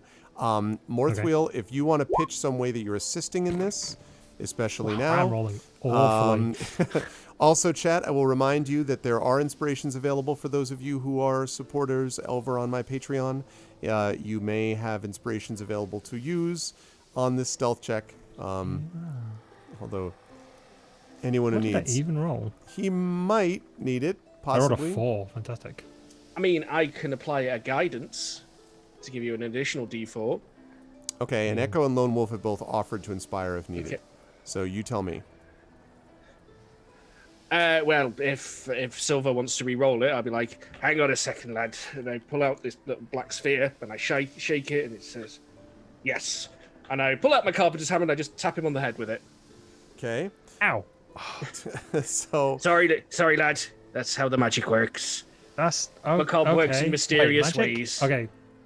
Magic? Artificer's trick. We're gonna have to. Okay, we're gonna have to come back to that in a second. okay, so you can roll again if you will. If one of them is going to give inspiration on this, Lone Wolf or Echo, one or the other of you, it's up to you. I mean, I'm not calling for it. I'm just saying that you may want to do this. You know, and I know Echo says he has one left, and Lone Wolf has got one. So it's up to you. And it is near Consider the end of the inspired. month. It is near the there are 2 more sessions and coming up to the end of the month, but they'll have to take that up with them. Yeah, but they're your sessions. They don't count. Wow. I will keep that in mind. Okay. Okay. Disadvantage on all rolls. Okay. So Echo has inspired. I'm just going to put a note about that. Oh, thank you, Lone Echo. Wolf. Hold on to that. Appreciate That you still have your inspiration.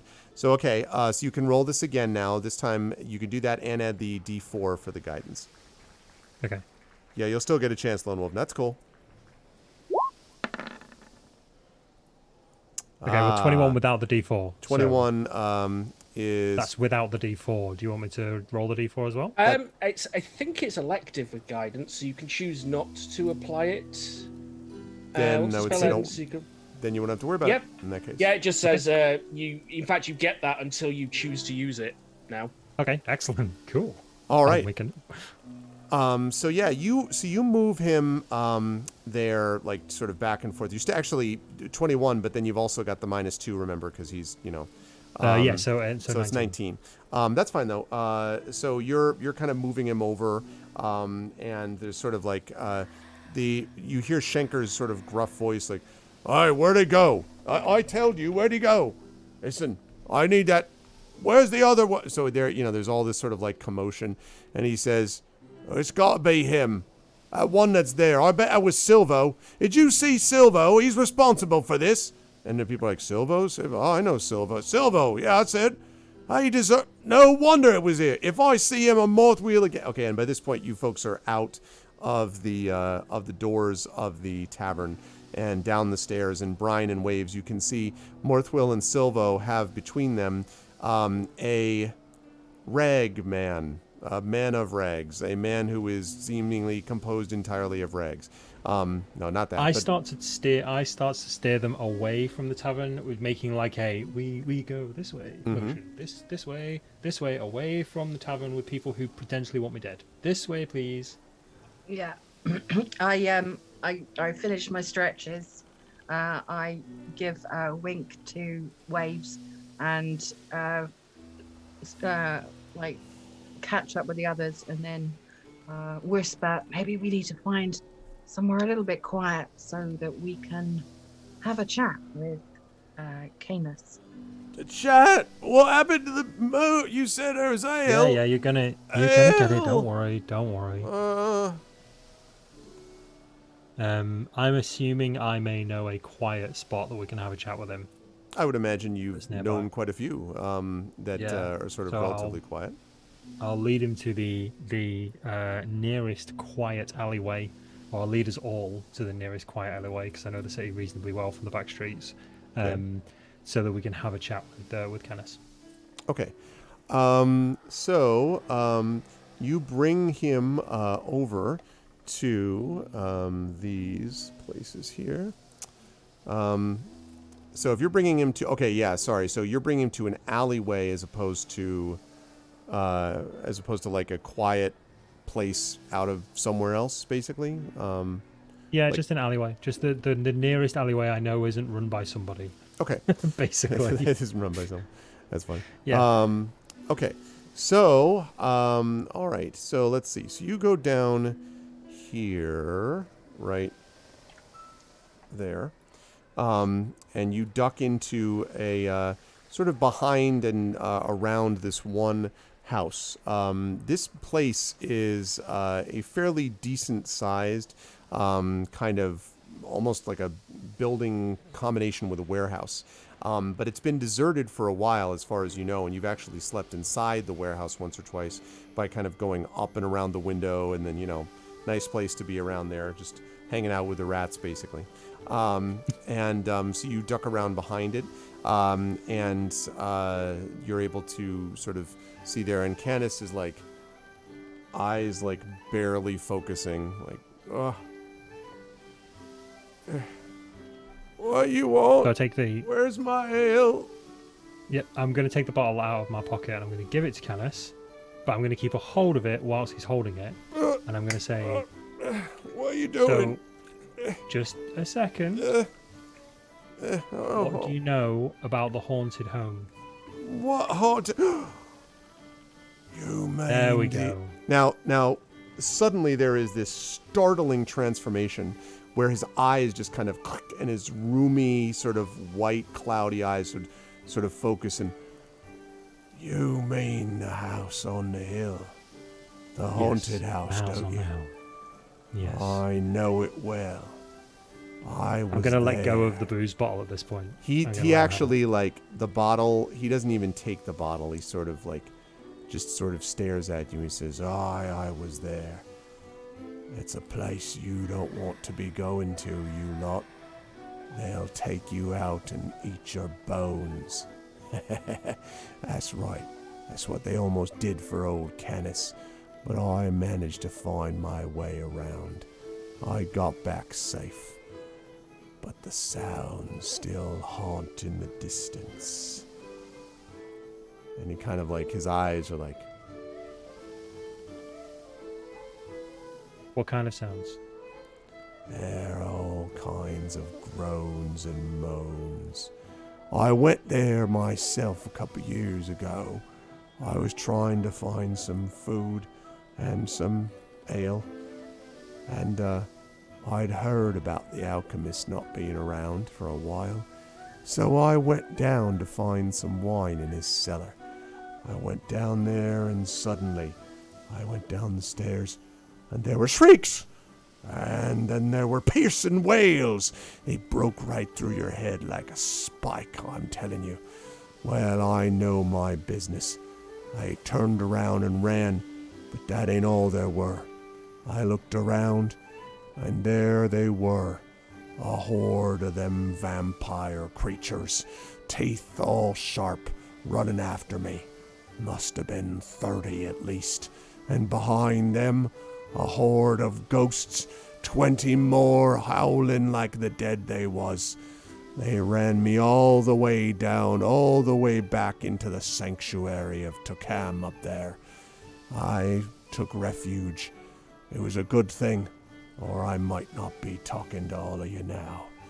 That's a home for the dead, I tell you. Vampires, ghosts, zombies, ghouls, ghasts, wraiths. You managed to run away from a whole horde of vampires, ghosts, zombies, and wraiths. I ran really fast. You must have run extremely fast. Doubt. I can run fast. If I need to. Yeah. You'd run too Canis, if I've you were seen you run. You pursued limp. by the hounds of hell. Canis, I've seen you run. You limp badly. Hey, you be quiet now. And he sort of stands up and then half stumbles. He's like, well, I was better then. it was all because of this. I ran from them and I tripped, see? And then the vampire got onto me and he started biting my leg, see? And then the next thing you know, it ain't worked proper ever since. I think my leg might be part vampire, you know? I can't even step in the church without my right leg hurting. Well, that's what happens, right? You become a vampire, the church is bad for you. That's what I say. I used to be a good church-fearing, God-fearing man, I was, and then this happened. And at this point, is Canis on the floor because he like stumbled over? yes, so he's basically on one knee. Yeah, okay, cool. So I'm going to kneel next to him. I'm going to like put my hand on his shoulder. I'm going to say, well then, if that's really true, I'm going to draw my dagger and say, well, there's only one thing for it. And I look back at the rest of them. What, stake through the heart? Do we just dismember him and throw him in the ocean? Oi, I'm not a vampire! And he sort of like, he kind of swirls back, falls in his back. I'm not a vampire! Why would you do this? Poor Canis! And this noise comes bellowing over town, like poor Canis, and you know. Now, okay, were you really chased by a vampire, Canis? Well, yeah. I mean, well. Were you really chased by anything? Well, it's all right. We've known each other for a little bit. There were shrieks and moans. Yeah. And I might as well have been chased. If I stayed around there, there would have been vampires and rats too. Big vampire rats. That's what there are. Vampire rats. Got it. Dagger so man. Shrieks, wails, and vampire rats. Yeah. Maybe the vampire rats were shrieking. Okay. Is there anything else? How did you get into the house? Well, there's a back door. There's a place that leads to them, you see, from the back door. It's like a little passageway that gets there. And well, then there's a kitchen, and then, well, I mean, I just saw the top of it. You go down, there's a kitchen, and then I think there's a pantry on the way up.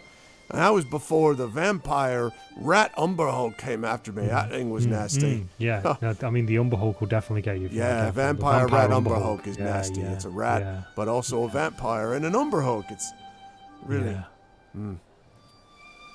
Anyway, that's what I remember. There's a back door somewhere. You can get down it, and then if they don't kill you, the hordes of vampires and ghosts and rats and Umberhulks, well, then you might survive long enough to be killed by the ghouls and the ghasts and the zombies and the race. Yeah. You're making fun of me. Okay. No, absolutely not. And I'm willing to roll a persuasion check. He kind of pulls back his right leg from you, like nonetheless, you know. I mean, are you sure you weren't bitten by a vampire? Because if you were, we'd have to kill you. Well, I mean, it's fine. Look, it's outside. See, it's outside. Right, see, look. And he kind of throws himself backward, his eyes squinting in the late sun. He's like, see, I'm not burning up, am I? Now, throw some holy water on me, one of you. Let's go down to the church and call it holy or whatever they do, and then toss it on me. I think the daylight's not hurting you is conclusive enough for me. Right, I'm not a vampire. I mean, maybe my leg, but not really, though. I think you had a lucky escape, Canis, is what I think. Well, that may be. No one wants to hear this story anymore. No one wants to talk about that house. They're all afraid of it, and they should be. And not that it's done me any good. Where's that ale? I want to kind of get down to his level, but get right in his face. I was gonna say you're gonna have to like lean, be lying on the ground. Okay. Yeah, no, I'm gonna get down to his level, but I want to get into his face. But I'm standing over him, like crouching over him. Okay. And I want to like draw, like stretch, and then draw both of my scimitars, and kind of just like scrape them down the like road either side of him, just so they make it like like nails in the chalkboard. Yeah. Behind Brian, Morthoil winces seeing that. And then I want to get up in his face so I can make sure I catch every single reaction, and ask him. His breath stinks of alcohol, by the way. On you go. I mean, I've got very. Like I'm used to the sea. It's not a smell that we're too fussed about. There's been many a voyage where we've spent months at sea without a toothbrush. So I'm right in this space, and I want to ask him. I want to know two things from you. I want to know where exactly this passage is, and how can I get there. But also, I want to know who exactly you saw there. If you saw vampires, if you saw ghosts, if you saw ghouls, if you saw ghasts, if you saw wraiths, I want to know exactly who you saw there, because at the moment something smells a little bit fishy, and I'm not talking about the harbour. Well, you're yeah, and he's kind of like sort of like leaning away from your blades as much as he can, and like yeah. Well, I'm. Yeah. What'd you say? He seems so absolutely freaked out. Then he's like, oh yeah, well, look. As for what I saw, I mean, I just ran from it, but I could have seen it was probably vampire rats, is what I saw, probably. I mean, I just caught a flash, just a glimpse, and it looked like a rat. And then there was shrieking. Well, what rat do you know shrieks? It had to be a vampire rat. That's what it was. Almost sure. I'm gonna lean over to Brian, and I'm just gonna say, I don't think Anna saw anything. But preferably quiet enough that Brian. I'm gonna turn around and kind of like knowingly nod, but I then turn back and say, I want you to tell me exactly how you found this passage. Well, I was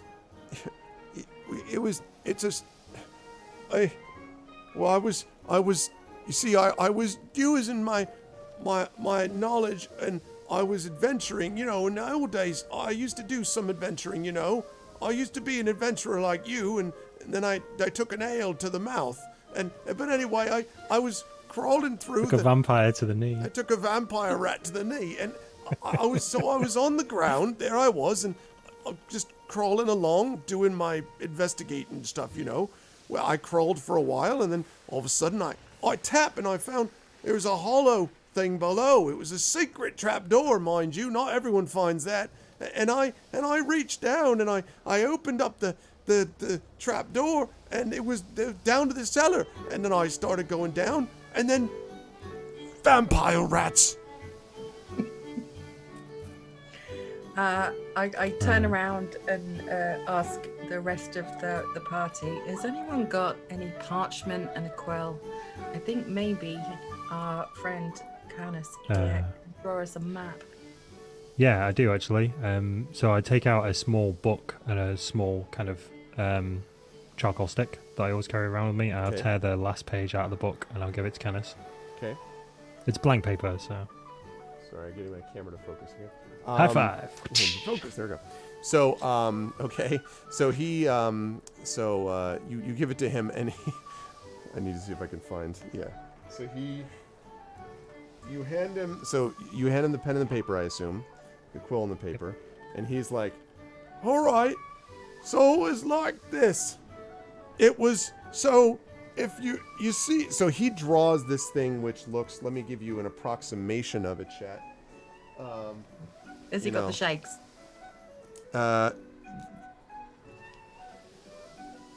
He draws. I think it's pretty fat. Yeah, it's one of the reasons why I gave him the booze first. He draws that. All right, cool. Yep, good. There we go. Flump. And so he draws that, and then he draws.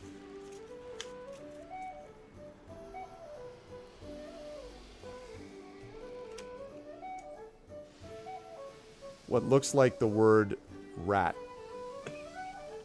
Canis, did you say it was around the back of the helm? Yeah, well, I think so. Right. Something was around the back. The vampire rat was, probably. All right. But I'm telling you, It's it's dangerous there, you understand me? Dangerous. There's creatures there. Something's wrong with that place. It's haunted, all right. Vampire rats. Well, it's a good job we've had your intel on this, otherwise we could have been in serious trouble. Well, There's been tell of the vampire rats been turning up around the empty net, so you may want to stay away from there for a while, unless you get mistaken for one yourself or get blamed for leading them there. there's vampire rats around the empty net. That's Yeah, what near the we've been empty net. told. Make a deception check. Yeah, for that's why Morthwell. we're here. Can I assist on that? Can you assist? Because I'm No, I'll literally let you. behind him. I'm I'll literally, let like, you make next a to him. deception check right after, depending on how this Okay. goes. All right. Okay. Well. I just have Gonna- you like rolling a check and being like, yeah, and then like, Yeah. While I'm saying that, I'm tapping my hammer on the hand, which I should probably point out the hammer is actually my arcane focus. So I have to have either that or my thieves' tools in my hand whenever I cast a spell, which is why there's comedy things like me donking someone on the head. Donk. Yeah. I have So a I'm, small so I'm going to welt cast on my guidance forehead on now. myself. Okay. My guidance cantrip. So let's do deception. Plus a d4. That's right next to that 20. Oh, nice. Oh, that I crit. Yeah, that was good. A 10. So he's like, okay, go ahead, Silvo, make your roll. I will also use the. Presumably, it's not. Has it been a minute since the? I will. I'm going to bend this a little bit in this case. It should Alright. be over a minute. We'll keep that in mind for future, but I'll bend it. a Well, bit just in here. case this. So 16. Okay, go ahead and roll your guidance there. My D4 guidance, because otherwise I won't get to use it. Four. So 20. Okay, so so he starts looking very nervous when Morthwill says that. Silvo, what do you say? To Yeah, well, yeah, there's been vampire rats spotted around the empty net. That's why we're here. It's one of the reasons why we need to find you, because we knew that you knew where they came from. you mean you're bringing them to me? No, we're not bringing them to you. We're going to try and get rid of them, but we need someone who's seen them in order to know how to get into the house. Well, Sneaky like. You know I'm like But I ain't good. And so he stands and he's like, "Hi, just you all stay away from me." And he like starts staggering, running down the street. And he says, "You'll get caught yourself by vampire rat." And he runs into the stilt on the outside as you had brought him down the tavern, or the alleyway. He runs out and runs into the stilt on the side of the empty net, and then just kind of falls backwards and lies motionless and apparently unconscious. He's still got the booze on him, right? Oh yeah. Okay, cool. Well, our work here is done. Right, let's just move him out of sight of the empty net. Yeah, well, drag him back into the alleyway. Okay. But if this guy gets strung up or thrown into the drink while he's unconscious, I am not going to be happy. Silvo, I would Put him like in the to... recovery position. Make sure. To, Yeah, exactly. Glass of water and some paracetamol next to it. Silvo, I need you to make an investigation check for me, please. Investigation. No, I take that back. Perception, I'm sorry. Okay, and well, I'm going to have to make the investigation check, so just click on it. A perception check. I'm glad I asked you to do perception and not that one. Yeah, me too. Well, you say that. You're like, thank God we're getting the hell out of this guy. Like Yeah. you're like, let's bail. Okay.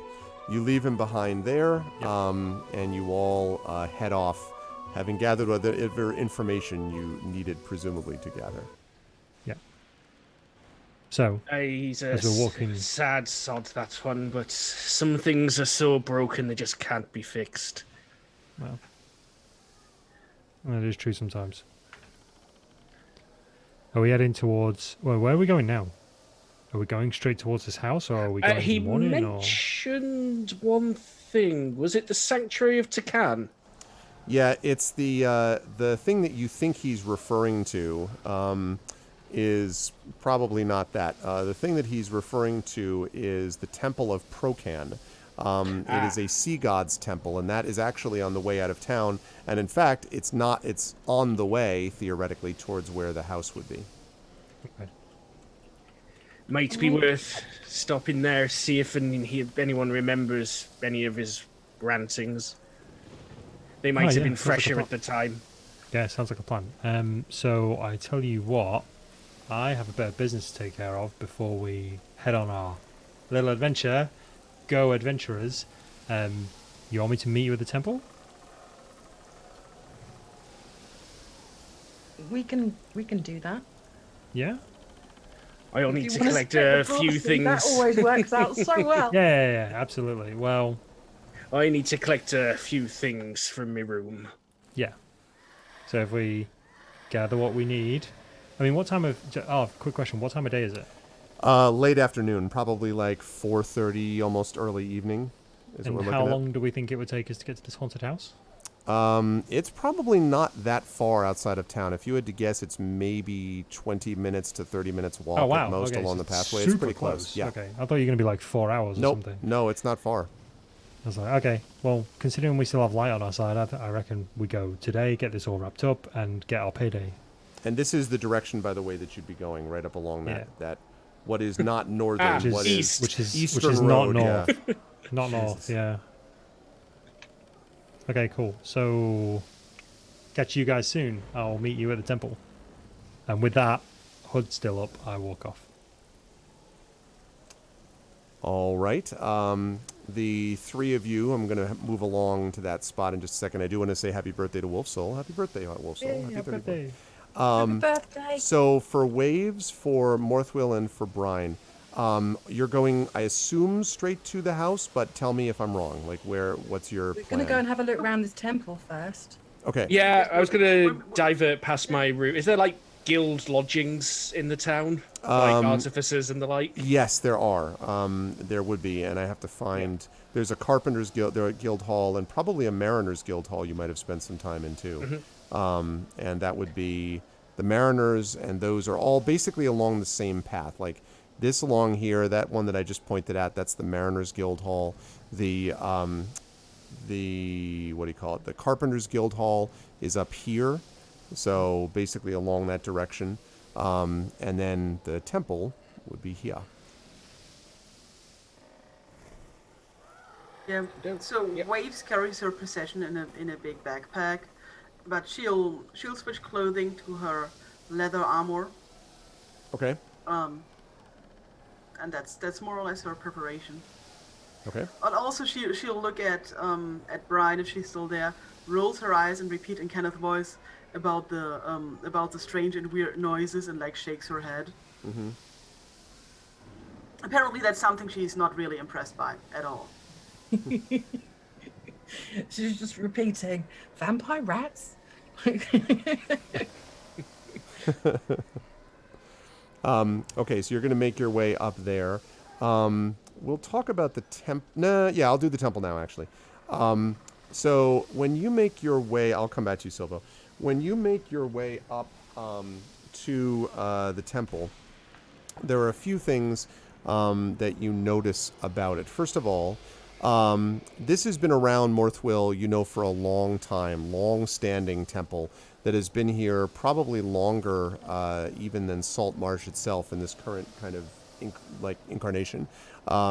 The person who is in charge of it, of course, pretty well also. And when you step in through the front steps, through the front door, you can see the person who is at the front, and he looks to be looking up at right now one of the windows, which is supposed to have, it looks like it's supposed to be a stained glass window of like a ship being swept by the sea, and there's like a trident nearby, but there seems to be a little break in the window that he's looking at. And then the person turns around.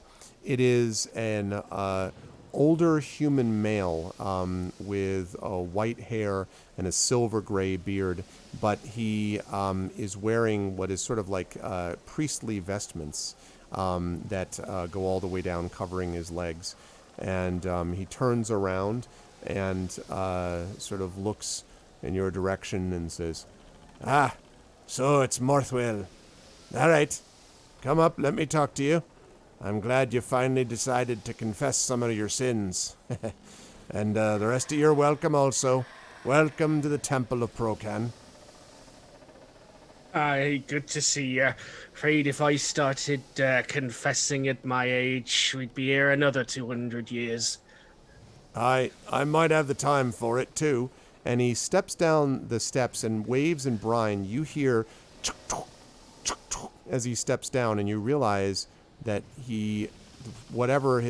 there's something underneath his vestment that is making the noise of something wood impacting the stairs and then the floor beneath him. And he... In my experience at sea and with... do I recognize it as the sound of a wooden leg? Pretty good guess, yeah. Okay. Yep. As a carpenter who has spent some time at sea. Yeah, well, Morthwill, you already knew this, actually. Okay, yeah. And as also looking at the swarthiness of his wrinkled skin and so forth, you can see this is also someone who spent a lot of time in the open light and air.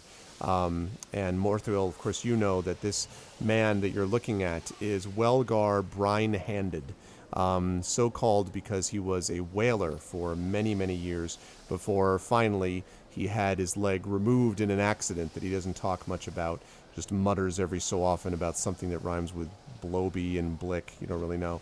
But anyway, he came back to this town and eventually became the priest of the Temple of Procan, because who better to be able to understand the will of the sea god than someone who barely survived that will himself. And so he sort of clumps towards you and, all right then, so you're not here to confess your sins? What are you here for then? And feel free to take a pamphlet, either one of you. Looks at Waves and he points over to this sheet of pamphlets which says, Procan and you, how does the sea god fit into my life? It says on the pamphlet. Well, Waves wants to be polite and will at least greet him. G'day, mate. Aye. G'day. And he kind of, like, eyes narrowed. He says, ah, you're one of them Kenkus. I've seen you before. Been a while, though. Let me see, your name is... What's your name? My name is... And he says, aye. Yes. And he says, I don't speak the language very well. Something like, current banging against wood, right? Is that it? Current banging against wood. Something like that. It just nods. All right, well, welcome. And you, and he turns over and Brian, he sort of looks at you and his eyes widen slightly, not in like, da-da, but just sort of like in recognition. And, hey, I see you've changed your ways a bit. I'm not entirely sure why we got a pirate coming in here, unless it's that you've decided to devote your life to one of contemplation like me. Perhaps that's why you're here, eh, Brian? I'm gonna like tip my hat in a respectful manner, but my years of combat have led me to never lose eye contact, because then you can be attacked. So whenever I tip my hat, I always keep eye contact, and I say, I haven't. I've changed my ways in so much that I've left the sea for a little while, and I want to explore the world and see what it has to offer me. I'm just exploring for now. Aye. Well, that's an improvement, perhaps. Welcome, then. All right, I know why you're here, or why you say you're here. He turns back to you, Morthwheel. So what can I do for you, then? Hey, well, we've been commissioned, as it were, to look into a couple of matters around town. And we were interested if that old lush Canis came by here at some point recently. I came Possibly here a bit last... spooked. Oh, well, Canis is always spooked about something. And last week it was he wanted some ale because his missus had left him. He ain't never had a missus, not an I ever known of. And then the week before that it was because he was leaving his missus. And the week before that there was something about the two of the missuses, and he and the missus were leaving another missus. It never makes any sense. But, no, I don't remember him being... Well, I mean, it was a couple of months ago. You mean that business with the haunted house, do you? Something about vampire rats, I believe. Aye, vampire rats. Yeah, he didn't stop shutting up about that. Said whether Procan could save him from the vampire rats. I went outside, there weren't no rats anywhere, vampire, normal, or anything else. He's just full of it on the ale. If you're listening to him, you're going the wrong way. I look at him closely and say, Did you notice anything weird a minute ago? And he kind of looks back at you and he's just like, a minute ago? Oh, wait, yeah, that's right. Is that Kenku thing about gotta learn? All right, let's see. So you must mean a long time ago, any time, basically. Well, with him, no, not particularly. With the town, Not much. With the house, I mean, I've seen it from a distance. It's not a pleasant place. I wouldn't want to spend much time there for sure, but I occupy my time with the living, not the dead. People tell me that there's creatures that live there. Not vampire rats, I mean regular, normal creatures, normal undead. And, I don't want to mess with them, I'll tell you. I mean, I wouldn't go up that way if I were you, because there ain't much you can find there except danger. Waves points in the general direction of the haunted house, tilts her head, and with a question mark in her voice asks, Abracadabra. And he kind of like narrows and says, magic, you mean? Is there magic there? Well, maybe. There's possibly some magic around this. I guess it could be. But I've never gotten close enough to see myself. Like as not, it's nothing. It's just a bunch of rats rattling around down there now, but, well, every so often late at night, when I get up and I look out towards the sea, towards my destiny. And he looks out for a second, and for a minute he stops and kind of stares out. Gets that 10,000-yard stare, you know. And he says, well, sometimes I hear noises from up there. You know, shoutings. Just brief and quiet on the wind, as it were, but they're there all right. But acoustics is weird here anyway. The wind could be blowing them from anywhere. I don't know if that's magic, or just a couple of the kids down in the town having a laugh up there. But certainly it's not anything for me to check out. Do you know anything about the house? Sounds like you've been there. A long time ago. Oh, I was there. I went there once when the alchemist still owned it. That was a strange fellow he was. Always talked about the amount of money you could make, turning things into gold. Well, I was more interested in working a good, honest job, not making things up and making myself feel better. But, well, he had a lot of... That one, him, he points back at you, Waves. That one had a lot of magic for sure. But now that he's gone, no one knows where to. It's just an old empty house, far as I'm concerned. Except for the voices, but that's probably nothing. Old houses sometimes have a voice of their own. How long ago did the alchemist disappear? Oh, that was years now.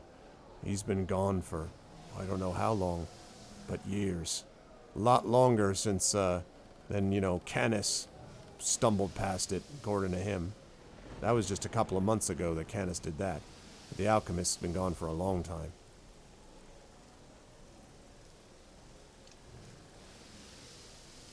Okay.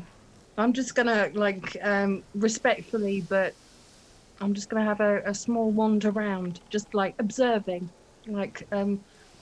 respectfully nodding at statues and sculptures and stained glass windows and just taking in information.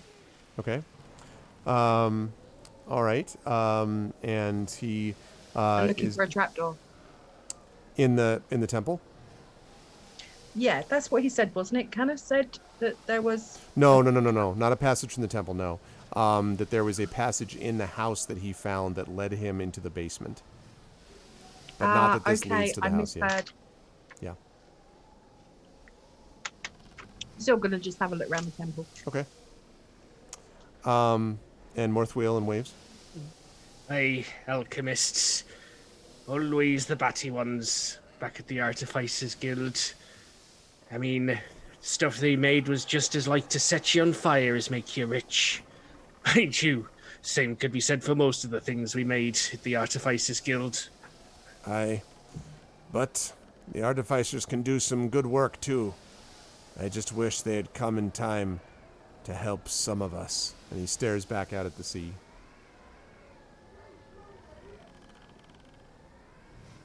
Morthiel's just respectfully quiet. He's not prying. And he sort of, after a while, shakes his head and he says, memories. You know, and he sort of speaks out so that you can hear this too, Brian. He says, if you I don't know where you lot are headed, but if you ever head out there into the sea, you ever find any shipwrecks or the like, I've been trying to use the blessings of Procan to find the remains of sailors for some time. And if you could happen to stumble across any bones of dead sailors, I mean, you bring 'em back to me. I know every shipwreck and storm that's happened in this place for the last 20 years or so, and I know how to bring some of those people back thanks to the blessings of Procan. Well, if you brought those bones back to me, perhaps they could tell a story, and I'd be grateful to you. I could reward you with something. Perhaps some of the offering money, for instance. Waves looks at him and says, As you wish. I suppose if it's sanctioned by the temple and all, it can't be considered blasphemy. There's nothing blasphemous about saving them from a watery grave. There ain't even been anything last rites given to them or anything. They're just lying there. Who knows what spirits haunt them. So, if you can find them, it'll be a good deed you'd be doing. Is that what you want the bones for, last rites? That's right. So I can have them and bring them back to their final peace. What they deserve instead of being out there in the sea. And he again dramatically looks out the door of the church. I'm just gonna raise an eyebrow, but imperceptibly, like when he's not looking.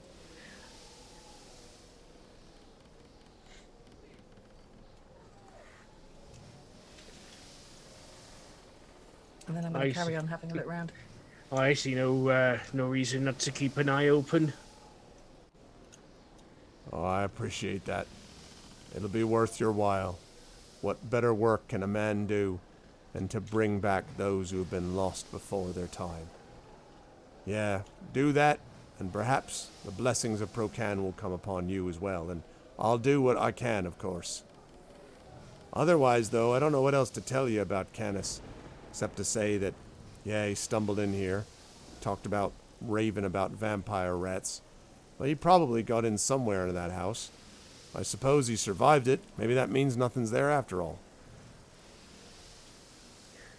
Well, he does think his leg's part vampire now. But I believe 3 weeks ago he thought he was a rose bush, so who can say? He nods. Aye, it'll be something different next week. I can see that Waves is apparently not a very patient person, similar to how she got up in the restaurant to agree to the deal. She's now pacing in front of the temple and looking down the path, apparently waiting for somebody to show up.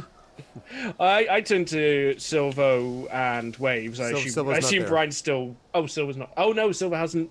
Yep. That's right. Okay. Brian sort of wandered off, so I just turned to Waves and go, well, that at least confirms his part of the story that he visited here, and that confirms that he visited the house.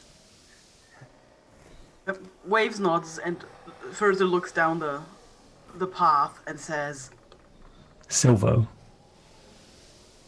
Was he supposed Silvo. to meet us here or the house? She points at this spot. Okay then. Whilst we're waiting for Silvo, I want to go and have just go back to speak to the priest very briefly. Okay. And say, when you visited the house before it was haunted, of course, what kind of access is there to the house? Just in case we want to have a little bit of a peek. Oh, I say there's a front door. There might be a back door too. I don't remember too much about that. Well, there's a door you can get to. You gotta walk up. It's on the top of a hill. Gotta go up and up the stairs, and then you go right through that front door. It's probably so rotten you could just break through at this point after all the seawater and air it's been getting. Okay. So it's not on the reason. So it is up a hill. It's not at sea level. No, it's on a hill overlooking the sea. And in fact, and he kind of clunk, clunk, clunk, clunk, goes out the front and points up. If you look carefully, you can see it right over there. And it's like, as you look over, you can see on the horizon the appearance of this.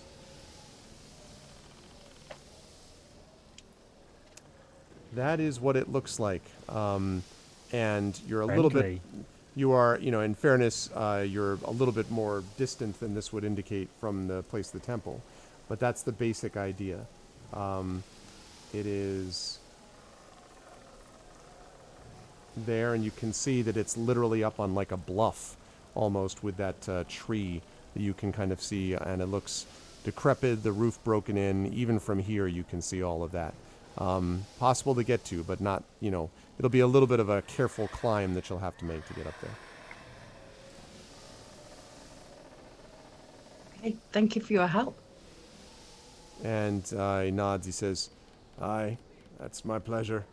Just see what you can do about finding those bones of the dead. And as for everything else, well," he kind of shakes his head, "Just be careful. Just because Canis is a drunken sot doesn't mean he can't have seen something." Thank you for your concern. And now I'm going to jump back to Silvo. Silvo, where did you go to when Hello. you wandered off from the group? I am going to go and speak to the Viper Sisters. Ah, okay.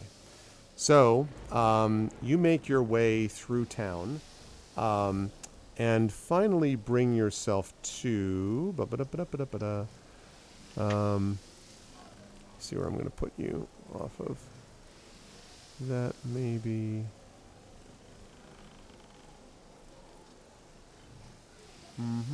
let's see. No. I would say that probably is there. Okay. Alrighty. So, we're going to bring you over to this grove over here. Right there. Now, this is known to the people in town as a place where you can find what is known as the Sea Grove of Obed High. It is a place for seagulls and sailors and people living in the swamp, and an information market for traders and trappers and things like that. And there is there's an individual, middle-aged person who tends the shrine with his bullfrog, who he swears is his friend, not his pet, whose name is Loris. But you are not going to... The person or the bullfrog? That is the person's name is Farron, but the bullfrog's name is Loris. So as Loris, Farron has this thing all around, which is what he says, but you're actually not going to that side of it. Right near the back of it, right here, there we go, right there is a little spot, so you can actually work your way around to the back, where there is a set of like brush, sort of right on the edge of this little forested area. There's a bunch of brush and stuff like that, and when you clean it off, you know that below it you will find what looks at first just like a series of logs, but if you just move one log, roll it one way, then you can knock in a special way, and this is where you have your meetings with the Viper Sisters. Yep, so I do my normal knock. Okay. So there's a pause, and then the door opens just a crack, and then you hear, "What is it?" Here to see the sisters. Passphrase. I have their money. Close enough. Oh, And thank you. the door opens to reveal a half-orc. This, as you know, is the enforcer, whose name is Frug, F-R-U-G. And Frug, the enforcer, has been doing this work with the Viper Sisters for a long time. You are a relatively new arrival, as you know, but he's kind of a lifer anyway. And so he's big, burly, slashed leather tunic, short sword at his belt, big creature, and he opens it and says, all right, get down. I scurry in, and I immediately say, once I'm inside, Frog, how are things? Looking good? Been working out? Shut up. And he says, As you wish. He says, all right, get downstairs. They're waiting for you. All right, good. Downstairs meaning the ladder. There's basically a little ledge beyond which he was standing to open the door, and then the ladder extends further down below. All right, always nice, Frog. Say hello to the wife and kids for me, and I'll just slide down the stairs. Slams the door above you. So you slide down the ladder, and when you get down to the bottom, you find yourself in a fairly small, candlelit room.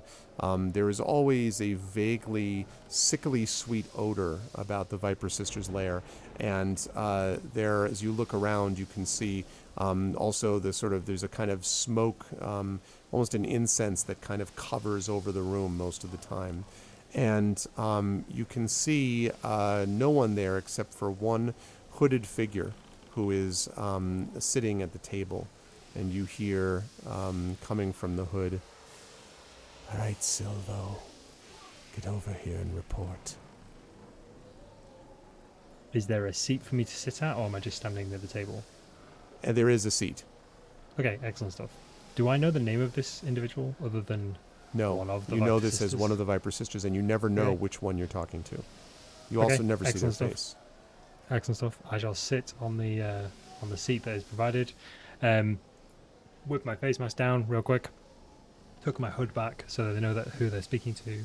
And I'll take the coin purse that the guard at the front gate gave to me during our last session, because that's the entrance fee. And I'll pop it on the table and I'll say, I have delivered as you asked, as always.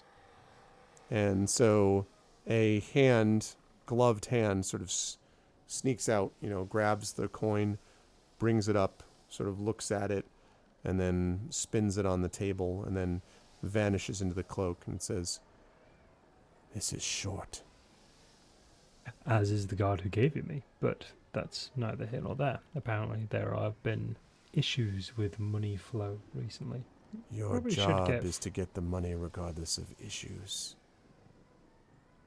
I have no problem with that, but attacking guards on site is not something that is in the job description. Perhaps if you were to ask one of your enforcers to go, they would be more inclined to offer up more money. I have used my normally persuasive ways to get as much money out of them as I can, and then this is what I have. And there's a pause, and then from the folds of the hood you hear, if I wanted to send an enforcer, I would have done it. I don't want them to be killed yet. I want the money from them. It's why I send you. You're supposed to be persuasive and charming. You're supposed to be able to get things other people can't get. That's why you said we shouldn't kill you, because you were useful. Were we wrong to believe you, Silvo? Absolutely not. Have I not been useful during my time here over the last few months? I have been an invaluable asset, in fact. I'll determine how valuable you actually were. How are you going to get back this short money that we need? Well, I happen to have come into a line of work for a specific person that may pay reasonably well. There is a salvage fee involved. I may be gone for a few days, but I will be able to pay you back in items of interest. You're supposed to be working for me, not for others. You work for the Viper Sisters. There's no time for other jobs. Very true, but this was the last job you gave me in a very long list of jobs that I have completed diligently, and currently you have no further work for myself. And being a freelance entrepreneur that I am, as was explained when you and Frog wanted to, what was it he delicately put it as? Tear me limb from limb and beat me to death with the wet ends. You wanted to, do that, but I can offer you more money if I can be relieved for a few days. Who are you working for? Honestly, I didn't really pay much attention. Someone wave chaser. We're going to a house, and there's apparently going to be a lot of You're gold. working for Scarin Wave Chaser. I'm following the Sodor's group. butler. Well, I'm following the group that's working with Scare and Wave Chaser, and they will be able to open doors and allow me to take whatever shiny objects I may find along the way. As I said, I'm a very persuasive man. What are you going to do with these shiny artifacts? Well, they're either yours or I can sell them and the gold can be yours because we still have an understanding, correct? I do work for you and eventually you find out about magic for me. You'll bring us the artifacts then. Whatever I can carry. What about these other people you're with? I've only known them for about an hour. I don't think they're going to be much problem. I take out a coin, a silver coin in my hand, and I'm flipping it in between my fingers. There's many tricks I can employ, and as I'm saying this, the coin disappears. Your magic tricks won't save you from us if we don't want them to, Silvo. But they will save me from other people, and that's what I care about. You might want to make sure you care about being saved from us. And there's sort of a long pause, and then you feel a presence behind you, and you can kind of see that Frug has taken up his heavy position behind you with his arms folded, his muscles bulging. And that time again, is it? Creature from the hood has said, "Be on your way." I just bow, and I leave. As you're on the way to the ladder, you kind of pass, push by Frug. And as you're getting up to the ladder to climb up. Yeah, go ahead. Sorry. Just as I'm leaving, I'll stand up and I'll turn around with Frug, but I'll look back at the hooded figure and I'll go, sorry for the impertinence, but did you ever find out anything about wizards or magic for the work that I've been doing so far? Your information is being gathered. Just as you gather things for me, we'll gather things for you. And absolutely. Your benevolence, your viperness, your criminal underworldness. I am on my way and I will bring you back the biggest bag of shinies I can possibly carry. The slightest hiss emanates from beneath the hood, and as you put your foot on the bottom rung of the ladder to climb up, the hooded figure says, "Silvo." Hello. When we find out about this magic, I don't know if you'll like what gets discovered, but no matter what it is, remember, this group of people you're with are nothing. You work for us, and you'll remember that, or you won't remember anything ever again. As always, your benevolence. Your wish is my command, and I very quickly scurry up the ladder. And as you scurry up the ladder, the incense and smoke almost choking you as you go, and hearing the slightest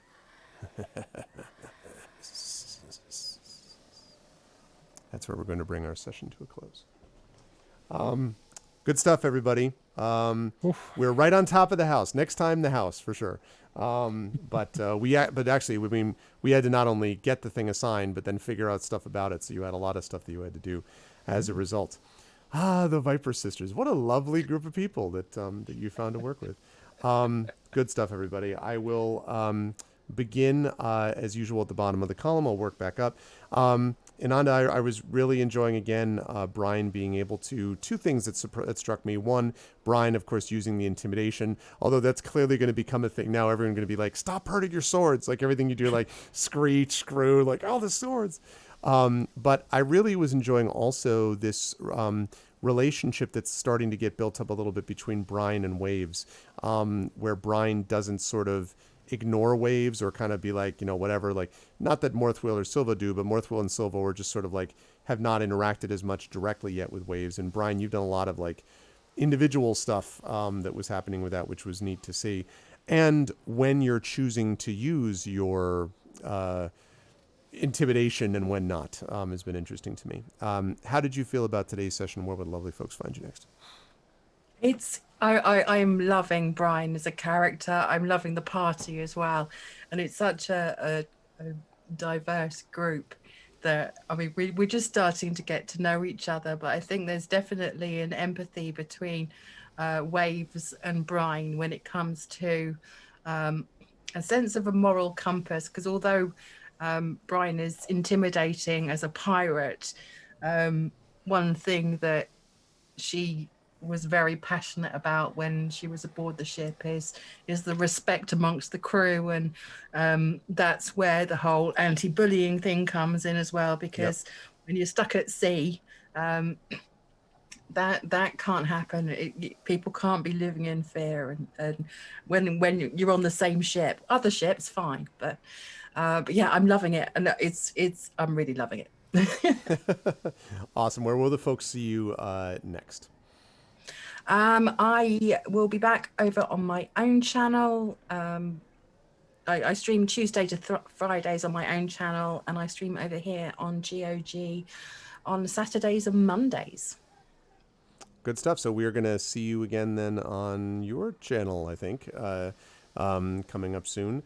And yeah, tomorrow. I'll be back on my channel tomorrow. Okay, that sounds good. And feel better, Ananda, also. All the stuff that you've been dealing with. Good grief. But I'm glad that you escaped a little bit of pain for at least the time that you were doing it. Game pain, which is a different kind. But thank you, Ananda, as always. Also, as always, a great pleasure to have Mr. Cosplay himself, making this action. Good stuff, Mike. The Viper Sisters thing is a lot of fun.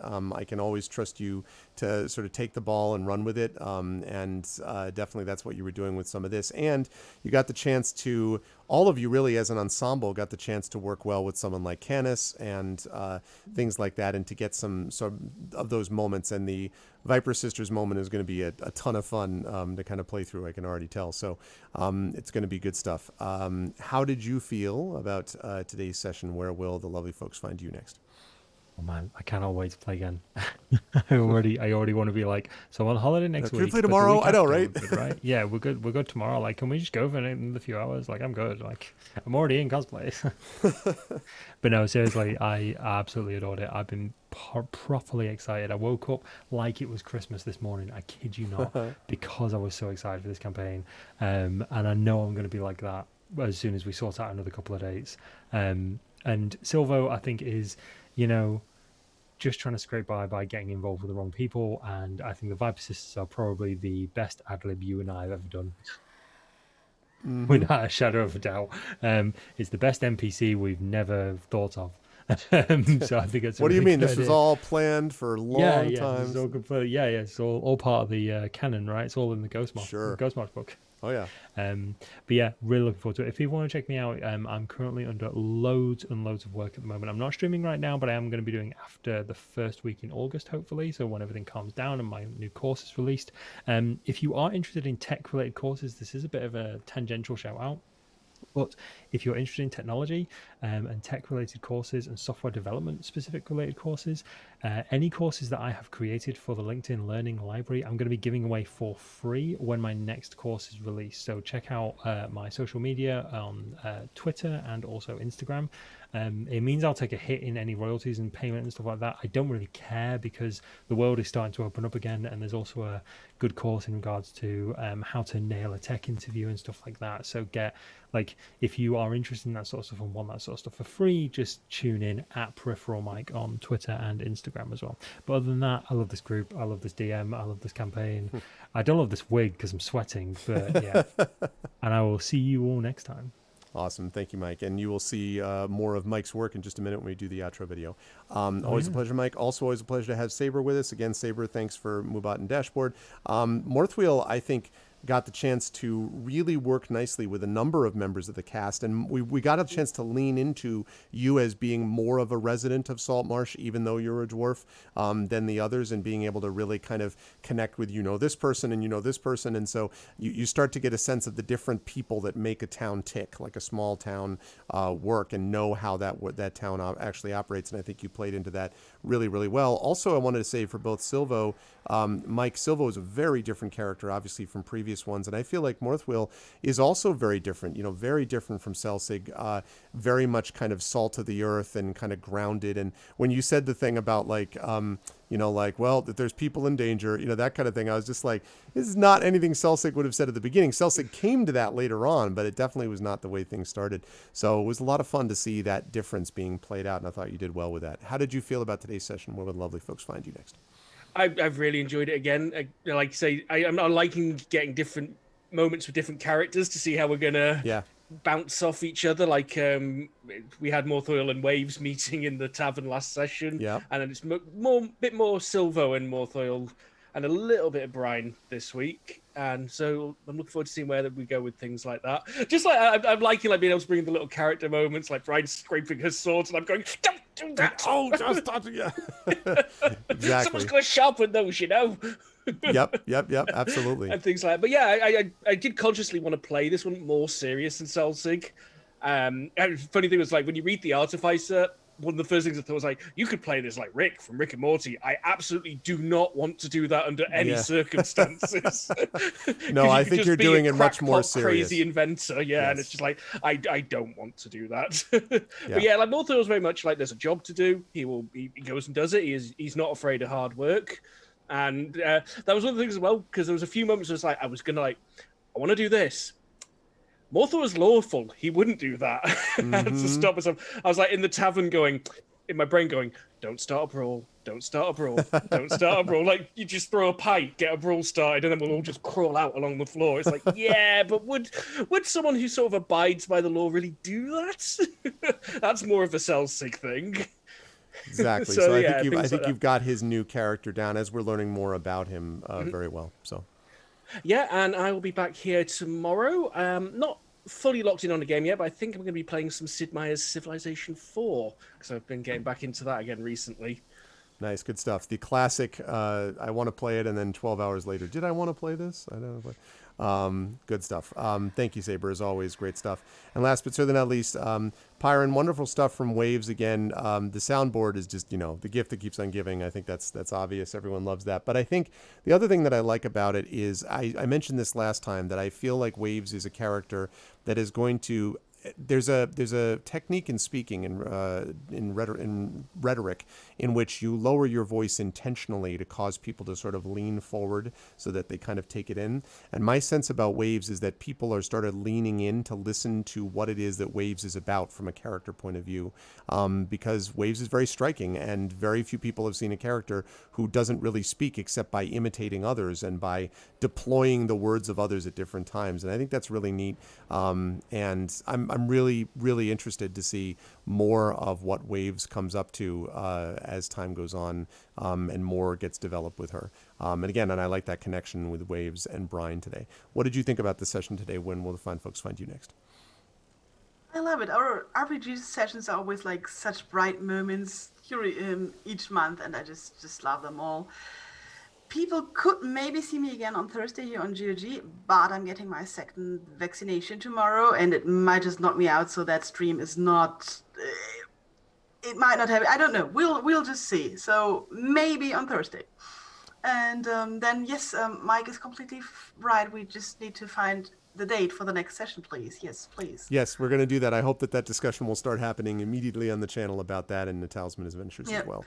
And of course, like with Waves and the soundboard, it's just I like it. I hope it still works for the audience, and we'll see how this actually goes, and if we need to adjust things and all of this.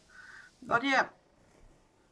It's cool. It's great. I am excited, so excited for the party, and as they actually get to this house. And I love just opening up little parts of the village and this person and that person. I just love that kind of stuff. Anyway, I got to let you go because Dan Van Dam is coming up next. Thank you so much to my wonderful players. Thank you to Pyron Jade, to Darksaber2K, to Peripheral Mike, and to Ananda. Chat, can we get some love for them? Players, thank you. Great stuff. And I will see you folks next month. Okay. See you later. Bye-bye. And I'll talk to Mike before that too. Bye for now, all. All right, everybody. That is going to do it for me for this evening. Whoa, wait a minute. To turn off the video. We're not doing the video quite yet. Thank you, everybody, for being a part of this. This was great. I'm having so much fun with this crew, and I'm so happy with Saltmarsh. Super exciting. I hope you folks are enjoying it, and if so, I hope you will consider supporting us on all the stuff we do, including following the channel, subscribing to us here on the channel, as a number of you did today, and checking out our individual channels as well. Also, I will mention in shameless self-promotion mode that at the end of the week to this week, on Friday, I have my Space Opera Esper Genesis game on my channel, and on Saturday, the flagship campaign, which has been running the longest, D&D with Infinity and Beyond, is playing Eberron. And if you liked the video stuff that you've seen today, you may see more of that coming on down the future. So, but thank you to everyone who made this such an awesome stream today. Thank you for being a lovely audience. Please spread the word and let everybody know. And more can happen. Dig Inferno, so much I could say about that, but I don't have time right now. But hit me up about that later on, and I can talk about it. There's plenty of ways that we can do it, because I'd love for you to be able to enjoy it, because it is really easy in its own way. A lot of it is just having fun, and everyone can do that, hopefully. But that's going to do it for me. Stick around for Dan Van Dam, who is coming on right now to play. What are you playing, Dan? You're playing, I know you're playing something. What are you playing? Second Sight. All right, you are playing Second Sight. So stick around for Dan Van Dam, who's playing Second Sight right now. And I'm going to rise up on out of here. I will be back next week on this channel as well. Probably, my guess is, with some Solasta. And then we'll be right back into August, and we'll be here with some Ghosts of Saltmarsh and some Talisman Adventures. That's what we've got going on. So stick around for Dan Van Dam. Thank you much for everyone being awesome, and thank you especially to my wonderful players. And I will see all you lovely people soon. Stick around for the awesome outro video as well. Bye for now.